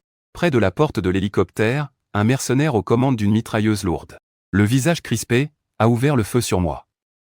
Mais je n'ai même pas eu besoin d'esquiver. Encaissant la pluie de balles, j'ai foncé droit sur l'hélicoptère. L'instant d'après, j'avais déjà mordu la queue de l'appareil. Il a instantanément perdu l'équilibre et s'est écrasé au sol. Heureusement, l'hélicoptère ne volait pas très haut, et ses occupants ont eu la vie sauve, bien que blessés. Mais ma silhouette terrifiante, telle la faucheuse, s'est posée au sol. Puis, sortant brusquement une paire de griffes géantes en forme de faux, j'ai déchiqueté le fuselage de l'hélicoptère, avec une facilité déconcertante. Tous ceux qui se trouvaient à l'intérieur de la cabine se sont retrouvés exposés à ma vue. Quelques mercenaires chargés de protéger Osquin ont été balayés par ma queue en massue et sont morts sur le coup. Au secours! Poussa Osquin dans un cri hystérique. D'un coup violent de ma patte, je l'ai écrasé. Il était on ne peut plus mort. Lui qui pensait autrefois pouvoir tout contrôler. Qui voulait faire de l'Indominus rex et des vélociraptors des armes biologiques militaires. Des armes à son service. Mais à la fin, c'est moi, celui qu'il croyait pouvoir maîtriser, qui l'ai écrasé sans effort, comme un simple insecte. Il ne restait plus que le docteur Wu, effondré au sol, n'osant plus bouger le petit doigt. Le docteur Wu me regardait, si proche, le visage d'une pâleur extrême. Ses lèvres tremblaient, il était incapable de prononcer un mot. Je tendis de nouveau mes griffes en forme de faux. Et avec seulement 2 doigts, j'ai saisi le docteur Wu, qui n'opposait aucune résistance. Et je l'ai soulevé. Une légère pression de mes doigts a suffi pour lui briser facilement les vertèbres cervicales. Très vite, il ne respirait plus point modèle. Tout comme Osquin, le docteur Wu est resté stupéfait jusqu'à son dernier souffle. Il n'arrivait pas à croire à son propre destin. Mourir des mains de la créature qu'il avait lui-même créée. À leurs yeux, les dinosaures n'étaient que des instruments pour assouvir leur soif de gloire et de fortune. C'est précisément cette arrogance et ce mépris pour la vie qui les ont conduits, encore et encore, à leur perte. Après avoir balancé nonchalamment le corps du docteur Wu, je m'apprêtais à partir. Quand soudain, j'ai senti le sol trembler violemment. Une créature massive approchait, et vite. Je l'ai vite identifié grâce à mes sens de tyrannosaure. Un tyrannosaure gigantesque avait été libéré à un moment ou à un autre. Il fonçait droit sur ma position. Et juste devant lui, il y avait une femme en talons hauts, courant à toutes jambes avec une torche enflammée à la main. Une demi-heure plus tôt, les autres employés de la salle de contrôle avaient tous connu un sort funeste. Tous s'étaient enfuis, ne laissant que Claire derrière eux. Elle n'était pas partie, car elle savait que si elle s'enfuyait elle aussi, plus personne ne pourrait arrêter cet Indominus rex sanguinaire. Et pour l'arrêter, Claire n'avait qu'une seule idée en tête, une idée folle et audacieuse, utiliser un dinosaure pour en combattre un autre. Jurassic World comptait alors 11 grands enclos, et plus le numéro était élevé, plus le niveau de dangerosité augmentait. Et l'enclos numéro 9 abritait justement un tyrannosaure. Ce tyrannosaure n'était autre que la véritable héroïne de la saga jurassique, la reine tyrannosaure d'Isla Nublar. Son nom, Rexy. 14 mètres de long, pour un poids de 13,5 tonnes. Elle faisait partie du premier lot de dinosaures, créé pour Jurassic Park et avait autrefois semé le chaos dans le parc originel. Et c'est bien Rexy, la tyrannosaure, que Claire venait de libérer. Dans le but d'affronter cet Indominus rex, ce monstre assoiffé de sang. Attiré par Claire, Rexy m'a immédiatement repéré. Elle a aussitôt poussé un rugissement assourdissant, chargé de toute l'aura dominatrice de la reine des tyrannosaures. Pour ne pas être en reste, j'ai répondu par un cri tout aussi puissant. Avec mes 20 mètres de long et mon poids dépassant les 50 tonnes, j'étais bien plus massif et puissant que Rexy. Malgré l'énorme différence de taille, Rexy n'a montré aucune once de peur et n'a pas reculé d'un pas. Elle a pris l'initiative et m'a chargé. Je suis allé à sa rencontre pour un affrontement direct. Le choc assourdissant a résonné comme un coup de tonnerre, dégageant une onde de choc invisible, faisant voler en éclats le sol sous nos pattes, incapable de supporter une telle force. En un seul assaut, Rexy a été vaincu à plate couture. Et encore, je n'avais même pas utilisé toute ma puissance. Après tout, je ne voulais pas m'en prendre à une vieille tyrannosaure sur le déclin. Une grand-mère qui n'était plus à son apogée. Je n'ai donc pas choisi de la tuer. J'avais même l'intention de la soumettre pour qu'elle rejoigne mon camp. Après tout, dans ce vaste Jurassic World, il n'y a qu'un seul tyrannosaure, et sa puissance de combat surpasse celle de 4 vélociraptors. Elle pourrait devenir un atout majeur pour moi à l'avenir. Elle a perdu si vite. Je pensais que Rexy pourrait au moins retenir cet Indominus Rex. Mais Claire ne s'attendait pas à ce que le combat se termine à peine commencé. C'est alors que Claire vit l'Indominus Rex se tourner vers elle. Sa gueule béante et sanguinolente s'ouvrit, révélant des crocs encore dégoulinants de sang. Une vision démoniaque et terrifiante. Claire venait à peine de se retourner pour fuir que, la seconde suivante. C'est alors qu'un autre tyrannosaure Rex magnéto-tyran est apparu de nulle part. Il a ouvert la gueule et l'a avalé tout rond. Ce n'était autre que Gray, qui arrivait enfin. J'ai détourné le regard. Sans m'en rendre compte. Nous avions anéanti tous les héros du film. Mission accomplie. Maintenant que je suis devenu une bête, je ne me considère plus comme un humain.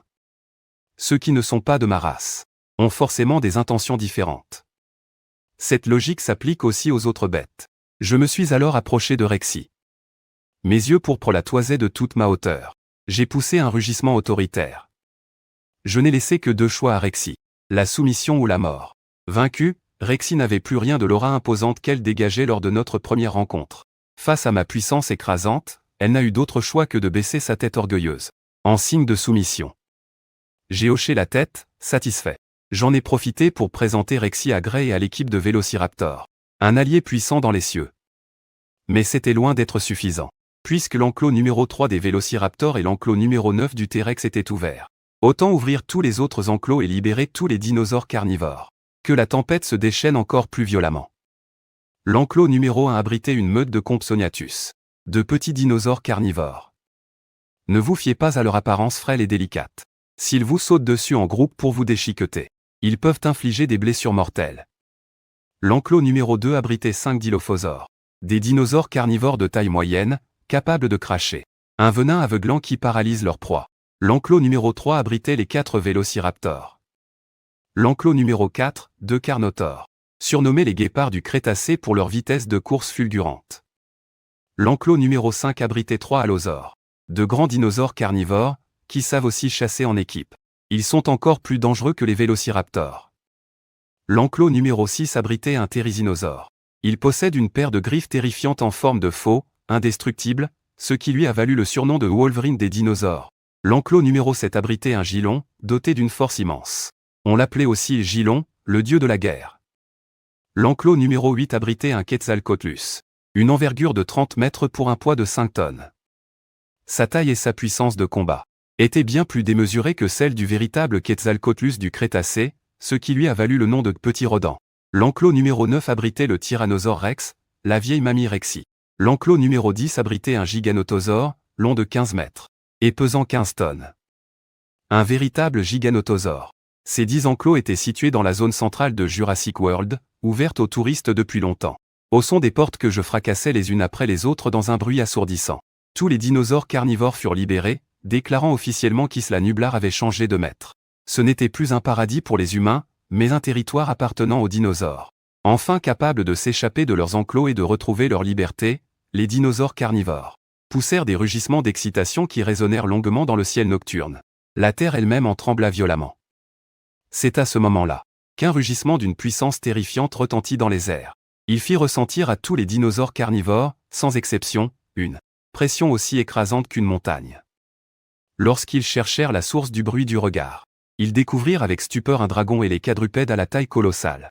La silhouette colossale de Wéan était comme une montagne se dressant à l'horizon. Tous les dinosaures carnivores étaient contraints de se soumettre à son ombre. Ils l'ont vite reconnu. C'était bien ce gigantesque dragon quadrupède. Il venait de défoncer la porte de l'enclos et de se libérer. De toute ma hauteur, je toisais ces dinosaures carnivores. Je poussais un nouveau rugissement majestueux, dont le message était on ne peut plus clair. Soumission ou anéantissement. Les groupes de Compsognathus et de Dilophosaurus, plus petits, se sont prosternés au sol, terrorisés. Face à ma puissance écrasante, ils n'osaient même pas songer à résister. Les 3 Carnotaurus et les 2 Allosaurus furent également intimidés par ma taille effrayante et durent baisser la tête. Cependant, le Therizinosaurus restant, le Phanchenopterus, le Chylon et le Giganotosaurus refusaient de se soumettre si facilement. C'étaient tous des seigneurs que nul dinosaure n'osait provoquer dans leur territoire. Comment auraient-ils pu se soumettre si aisément à un dinosaure qu'ils n'avaient jamais vu? Très bien. J'observais attentivement l'attitude de ces carnivores. Je n'allais évidemment pas m'en prendre à ceux qui étaient prêts à se soumettre. Quant à ceux qui refusaient, je les battrais jusqu'à ce qu'ils capitulent corps et âme. Assez perdu de temps en paroles. Je plongeai vers le sol. Ma cible étant le plus fort d'entre eux, le Giganotosaurus. Surpris par mon assaut soudain, le Giganotosaurus paniqua et tenta d'esquiver, mais il était déjà trop tard. Une force colossale, tel un raz-de-marée, déferla sur lui. Le Giganotosaurus, et son énorme corps de 15 tonnes, fut projeté dans les airs avant de s'écraser dans les décombres, incapable de se relever. À l'instant même où j'atterrissais, je pivotais sur place. Ma queue gigantesque, semblable à un fléau, balaya l'air. Le Phanchenopteru, voyant le danger, déploya précipitamment ses ailes, tentant de s'enfuir dans les airs. Mais alors que le Phanchenopteru prenait son envol d'un bond puissant, je m'étais déjà approché à la vitesse de l'éclair et l'avais violemment projeté au sol. Le dernier qui restait, le Therizinosaurus, était mort de peur. Paralysé, il s'effondra au sol, incapable de bouger. Je poussai un autre rugissement, débordant de puissance. Ils se précipitèrent tous devant moi, inclinant la tête en signe de loyauté et de soumission. Finalement, le Giganotosaurus que j'avais sorti des décombres. Et le Quilon s'était calmé. Il n'osait plus faire le moindre geste déplacé.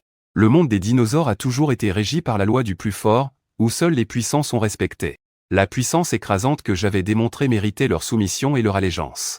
Ainsi, j'avais enfin réussi à unifier les carnivores de Jurassic World. En soumettant ces différentes factions, mes forces se sont considérablement accrues. Comment s'appellent les équipes de super-héros? Les Avengers. La Ligue des Justiciers. Alors, pour nous, les dinosaures. Appeler notre équipe la Ligue Jurassique, ce n'est pas exagéré, n'est-ce pas? Mais il ne s'agit là que des dinosaures terrestres. Je n'ai pas oublié que dans le lac central de Jurassic World vit un mosasaurus invincible. Ce mosasaurus est sans aucun doute la créature la plus puissante de la série Jurassique. Avec sa taille et sa force de combat colossale, il a anéanti l'Indominus Rex d'une seule bouchée dans le film. Même dans mon état actuel, je n'oserais pas provoquer cette créature. Pour l'instant, nous restons chacun de notre côté. Je ne suis pas pressé de soumettre le mosasaurus. On verra ça plus tard. Pour l'instant, j'ai quelque chose de bien plus important à faire. J'ai rallié mon alliance jurassique et je les ai menés, en un cortège impressionnant, vers notre destination finale. La zone portuaire sud de Jurassic World. La zone portuaire sud. Le port principal de tout Jurassic World, situé sur la côte sud de l'île Nublar. C'est l'unique port par lequel les touristes entrent et sortent. La nuit était déjà tombée, et pourtant, de nombreux touristes y étaient encore rassemblés, attendant joyeusement l'arrivée du ferry. Soudain, dans le silence du ciel nocturne, un rugissement assourdissant retentit au loin. Tous les touristes présents sentirent leurs tympans vibrer violemment. Ils sursautèrent tous. Qu'est-ce qui se passe? C'est le tonnerre? Regardez vite. Ce nuage noir dans le ciel, on dirait un dragon volant. Les touristes sur le quai levèrent tous la tête. C'était un gigantesque dragon quadrupède ailé, qui fonçait vers eux à toute vitesse en battant des ailes. Même de très loin, tout le monde pouvait sentir émaner de ce dragon géant une aura et une pression si incroyablement puissantes qu'elle les suffoquait presque. Une puissance telle qu'elle anéantissait toute velléité de résistance. Leur seule pensée était de fuir en panique. Un monstre? Tous les touristes qui virent cette scène furent saisis d'une terreur et d'une panique incontrôlables. Nous sommes déjà en 2013. Les gens connaissent plus ou moins l'autre facette de ce monde. Dans de nombreux endroits secrets, vivent d'immenses et terrifiants monstres. Et celui qui venait d'apparaître, ce dragon quadrupède ailé, ne ressemblait en rien aux dinosaures de Jurassic World. C'était sans l'ombre d'un doute un véritable monstre. Les touristes de la zone portuaire furent immédiatement plongés dans un chaos total, courant frénétiquement dans tous les sens. C'est à ce moment-là que, derrière la zone portuaire, un groupe de dinosaures féroces et menaçants apparut, coupant toute retraite aux touristes. Ils poussèrent des rugissements successifs, comme pour annoncer solennellement à l'humanité qu'à partir de maintenant, la souveraineté de cette île appartiendrait aux dinosaures. Pris de panique, les derniers touristes, pour survivre, n'eurent d'autre choix que de sauter du quai dans l'océan, nageant désespérément pour s'enfuir. Il ne restait plus un seul être humain sur toute l'île Nublar. Désormais, elle deviendrait une véritable zone interdite aux humains. Je contemplais l'océan au loin dans la nuit. La faible lueur des étoiles scintillait dans le ciel, et le clair de lune se déversait sur les eaux agitées par les courants, peignant une scène magnifique où l'ombre et la lumière s'entremêlaient. Mais je ne me laissais pas duper par la beauté de l'océan. Qu'y a-t-il de l'autre côté de la mer? L'ennemi. Et tout ceci n'est qu'un début. Je crains que l'avenir ne me réserve encore plus d'ennemis. Et de plus grands défis m'attendent. Le soleil se lève. Un nouveau jour commence. Cela aurait dû être une belle journée. Mais une nouvelle de dernière minute est venue bouleverser le monde entier. Sur l'île Nublar, propriété de la Masrani Global Corporation, le parc à thème Jurassic World a été le théâtre d'une révolte de dinosaures à grande échelle, causant de nombreuses victimes parmi le personnel et les visiteurs. Les informations vues par le grand public ne faisaient que décrire l'incident. Quant à la cause exacte de cette révolte de dinosaures, elle restait inconnue. Et ce jour-là, un document top secret fut livré aux Bermudes.model, l'organisation monarque du Château Coloré. L'organisation monarque, l'une des organisations les plus secrètes au monde. Ses membres se consacrent à enquêter sur l'existence de divers monstres à travers le monde, afin de protéger l'humanité et de maintenir la paix mondiale. Dans le bureau, le docteur Kin Serizawa venait de finir de parcourir ce dossier. Un dossier top secret, mais son front restait plissé par l'inquiétude. Ce tyrannosaure indomptable, ce n'est pas simplement un dinosaure. C'est un véritable monstre. Dire qu'après César, le chef du clan des singes, et les 3 bêtes enragées, il y a maintenant un autre monstre créé par l'homme. À côté de lui, son assistante, Vivienne Graham, s'exclama avec stupeur. La cupidité et l'ambition des hommes finiront par causer leur propre perte. Kin Serizawa, quant à lui, poussa un long soupir. Son visage était empreint d'inquiétude. Depuis la découverte des monstres naturels, l'humanité a découvert que ces armes thermiques, dont elle était si fière, étaient totalement inefficaces contre eux. Alors, on a tenté de les combattre par un autre moyen, utiliser des monstres artificiels contre les monstres naturels. Prenez César, le chef du clan des primates. À l'origine, ce n'était qu'un simple chimpanzé. Mais parce que sa mère a reçu une injection d'un médicament spécial pendant sa gestation, César est né avec une intelligence bien supérieure à celle des autres chimpanzés. Rivalisant avec celle des humains, il est même capable de parler. Finalement, il y a 2 ans, César a mené le clan des singes à la révolte. Ils ont pris le contrôle de la réserve nationale de Muir Woods, à San Francisco. Et puis il y a les 3 bêtes enragées, George, le gorille albinos, Ralph le loup volant, et Lizzie le crocodile géant. Eux aussi ont muté, après avoir accidentellement ingéré un agent biochimique d'une société de génétique. On peut dire que ces 2 exemples prouvent que l'humanité est incapable de contrôler ces monstres artificiels. Au final, elle ne fait que récolter ce qu'elle a semé. Mais comme on dit toujours, la seule leçon que l'homme retient de l'histoire, c'est que l'homme ne retient aucune leçon. En coulisses, qui sait combien de personnes continuent de développer en secret, et de créer des monstres artificiels. Ce tyrannosaure indomptable en est une nouvelle et sanglante leçon. La tragédie a déjà eu lieu. Il est trop tard pour en discuter maintenant. Alors, Kin Serizawa a immédiatement rédigé une lettre de demande à la main, prêt à la soumettre aux dirigeants de l'organisation monarque. Il leur demandait d'établir également un avant-poste près d'Isla Nublar, afin de surveiller et d'étudier ce tyrannosaure indomptable. Pour ce faire, Kin Serizawa a aussi donné un nom à ce tyrannosaure indomptable, Miraluz. Pendant ce temps, sur Isla Nublar, après avoir chassé tous les humains de l'île, j'ai commencé à mettre de l'ordre parmi les dinosaures de Jurassic World. La première chose à considérer était le problème de la nourriture. Sans les humains pour nous élever en captivité, il fallait chasser pour se nourrir. Pour les dinosaures carnivores de l'Alliance Jurassique, les proies étaient naturellement les autres dinosaures, herbivores. Mais il fallait une certaine mesure. Si nous massacrions nos ressources alimentaires sans réfléchir, elles ne tarderaient pas à s'épuiser. C'est pourquoi j'ai organisé les dinosaures carnivores de l'Alliance Jurassique pour rassembler tous les dinosaures herbivores. Et les avons tous conduits vers le nord d'Isla Nublar, où s'étendent de vastes forêts primaires et de grandes plaines herbeuses. Pour eux, c'est un véritable paradis alimentaire, leur permettant de vivre plus que confortablement. Ce n'est qu'à des moments précis que j'autorise les dinosaures carnivores à aller chasser leurs proies. En même temps, ils doivent le faire en dehors d'Isla Nublar. Ils doivent chercher d'autres sources de nourriture, par exemple, l'océan qui regorge de ressources en poissons. De plus, si l'on se fie à l'intrigue de la saga jurassique, le volcan endormi d'Isla Nublar entrera en éruption dans quelques années. À ce moment-là, tous les dinosaures de l'île seront anéantis. Avant que ça n'arrive, je dois absolument trouver un autre habitat convenable. Une fois cette idée claire, j'ouvre le panneau du simulateur. Je commence l'attribution des points comme d'habitude. La clé est de continuer à augmenter ma propre puissance. D'abord, j'ai utilisé d'un seul coup tous les points de gènes que j'avais accumulés ces derniers jours.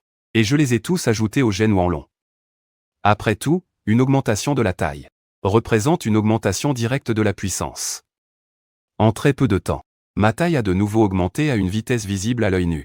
Après cette expansion, ma longueur s'est stabilisée à 30 mètres, pour une hauteur de 15 mètres.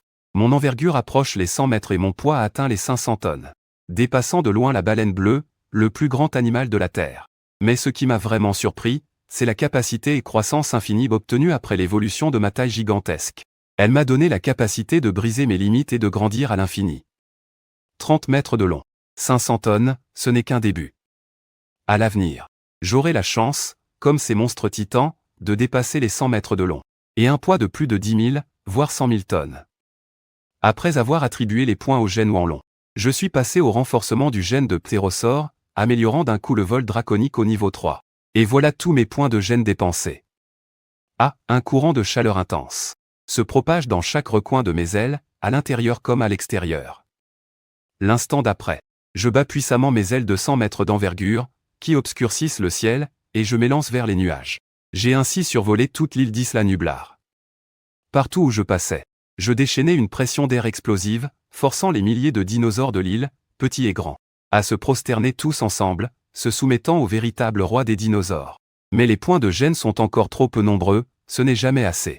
Je me faisais cette réflexion en volant. Il semble que je doive quitter Isla Nublar pour un temps, partir à la recherche de plus de proies.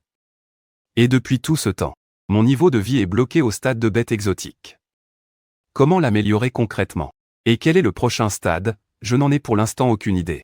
Mais avant ça, il faut d'abord éliminer la dernière menace cachée de Jurassic World. Petit Mosasaurus, prépare-toi à accueillir ton maître. Lagon central de Jurassic World. C'est ici que le Mosasaurus est élevé, c'était aussi l'une des attractions les plus populaires. Les touristes pouvaient s'asseoir sur les gradins environnants pour observer de près le Mosasaurus se nourrir. Ces derniers jours, le Mosasaurus du lagon était très agité. La raison était simple, cela faisait plusieurs jours qu'aucun humain n'était venu le nourrir. Son estomac gargouillait de faim, c'était devenu insupportable. Tout cela était bien sur mon œuvre. Laisser le Mosasaurus affamé pendant longtemps permet de réduire considérablement sa puissance de combat. Maintenant que les forces sont déséquilibrées en ma faveur, c'est le moment idéal pour le soumettre. J'ai continué mon vol, et je suis rapidement arrivé au-dessus du lagon. Sous la surface de l'eau, en apparence calme, des courants puissants s'agitaient. L'instant d'après, la surface de l'eau explosa comme si une bombe y avait été larguée. Elle s'ouvrit brusquement, projetant des gerbes d'eau telles des flèches.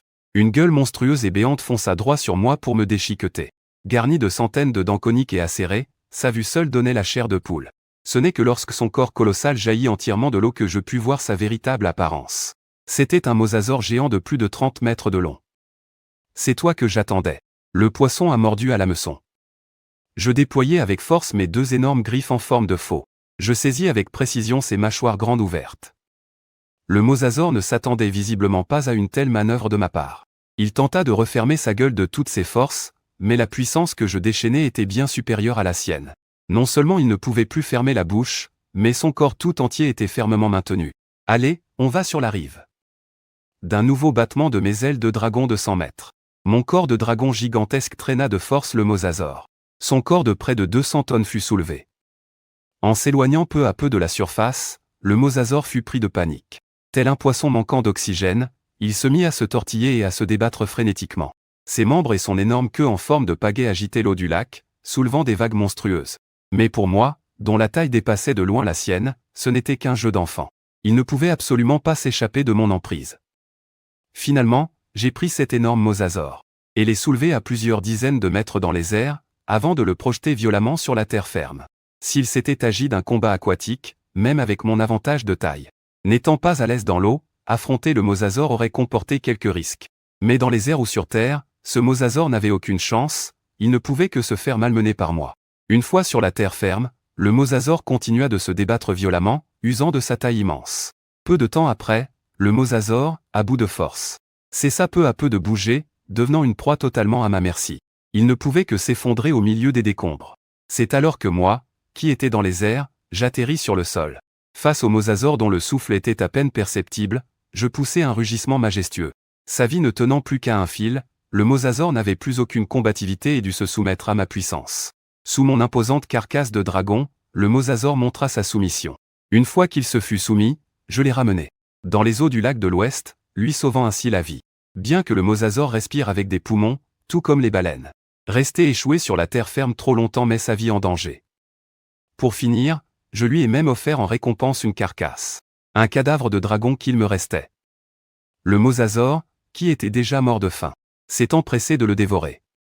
À partir de maintenant, tant que j'aurai de quoi manger, tu auras ta part. Et je te rendrai ta liberté.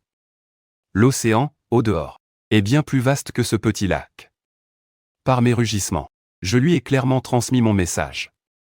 Comme les autres dinosaures, le mosasaure avait toujours été emprisonné, depuis sa naissance, confiné dans ce bassin étroit. Les murs entourant le lac de l'Ouest étaient équipés de clôtures électriques à haute tension, l'empêchant de s'échapper, le forçant à rester ici, condamné à faire des spectacles pour les humains. Maintenant, j'ai détruit les installations électriques de Jurassic World. La clôture à haute tension est donc devenue inefficace. Les murs ont été ouverts, et le lac de l'Ouest communique désormais avec l'océan. Le mosasaure a compris ce que je voulais dire. Il répondit par un rugissement grave et mélodieux, empreint d'une sincère gratitude. Désormais, on peut dire que la Ligue Jurassique est enfin au complet. Je battis de nouveau des ailes pour m'envoler, poussant un grand cri. Les membres de la Ligue Jurassique en contrebas se sont tous précipités à mon appel. Dans le ciel, le Phanxenopteru est arrivé en volant, accompagné d'une nuée d'Anurognathus et de Rhamphorhynchus qui obscurcissait le soleil. Dans les eaux, le mosasaure a fait surface, soulevant des vagues monstrueuses. Sur la terre ferme, le tyrannosaure magnétoclysmique, le tyrannosaure Jolei, Rexy, le giganotosaure, le gylon et le thérizinosaure, Liutyrannus, le carnotaurus, le vélociraptor, le dilophosaure, le meilon et bien d'autres. Petits, moyens et grands dinosaures carnivores, tous se sont mis à courir à toute vitesse. Le sol tremblait violemment sous leurs pas. Quelle scène, quelle puissance! C'était le retour du roi dragon en chair et en os. Un seul ordre, et 100 000 soldats se rassemblent. Ces derniers jours, une compétition a eu lieu au sein de la Ligue Jurassique. Tel un grand rassemblement de seigneurs, les rangs se sont formés. En tant que chef suprême des dinosaures, j'ai naturellement été élu roi dragon jurassique. J'occupe la première place, suivi de près par ma sœur, Jolei. Viennent ensuite les 5 généraux dragons du Jurassique, qui sont respectivement le mosasaure, le giganotosaure, le tyrannosaure, le Phanxenopteru et le gylon. Puis, les 8 bannières du Jurassique. Elles sont respectivement menées par le chef des thérizinosaures, le chef des Yutyrannus, le chef des carnotaurus, le chef des vélociraptors, le chef des dilophosaures, le chef des maïlons, le chef des Anurognathus et le chef des Rhamphorhynchus. C'est ainsi que la Ligue Jurassique a été officiellement fondée, avec pour slogan emblématique « Rendons leur grandeur aux dragons ». Et félicitations, vous avez terminé le monde jurassique. Récompense obtenue, 2000 points de gêne. C'est alors qu'une notification du simulateur a retenti à mes oreilles. Je suis resté abasourdi. J'ai immédiatement senti un flot d'informations déferler dans mon esprit, me donnant une compréhension beaucoup plus claire du monde dans lequel je me trouvais. Ce monde n'est pas seulement celui du film Jurassic World. C'est un univers qui fusionne plusieurs films de monstres. Les dinosaures du Jurassique ne sont que la partie émergée de l'iceberg. Le chef des primates, César, les taotis de la Grande Muraille, et d'autres monstres titans existent réellement. Ce sont des créatures de plus de 100 mètres de haut, pesant des dizaines, voire des centaines de milliers de tonnes. Chacun d'eux maîtrise des capacités surnaturelles. Avec ma force actuelle, je suis ridiculement petit et insignifiant face à eux. Un seul coup suffirait. Intéressant. Mais j'ai rapidement accepté cette réalité. Et cela m'a même donné des attentes et des espoirs encore plus grands pour l'avenir. C'est justement ce qui rend le futur plus stimulant. Un jour, j'évoluerai moi aussi pour devenir l'égal des monstres titans, et même les surpasser. Et je ferai en sorte que le monde entier soit témoin de la grandeur de nous, les dinosaures du Jurassique.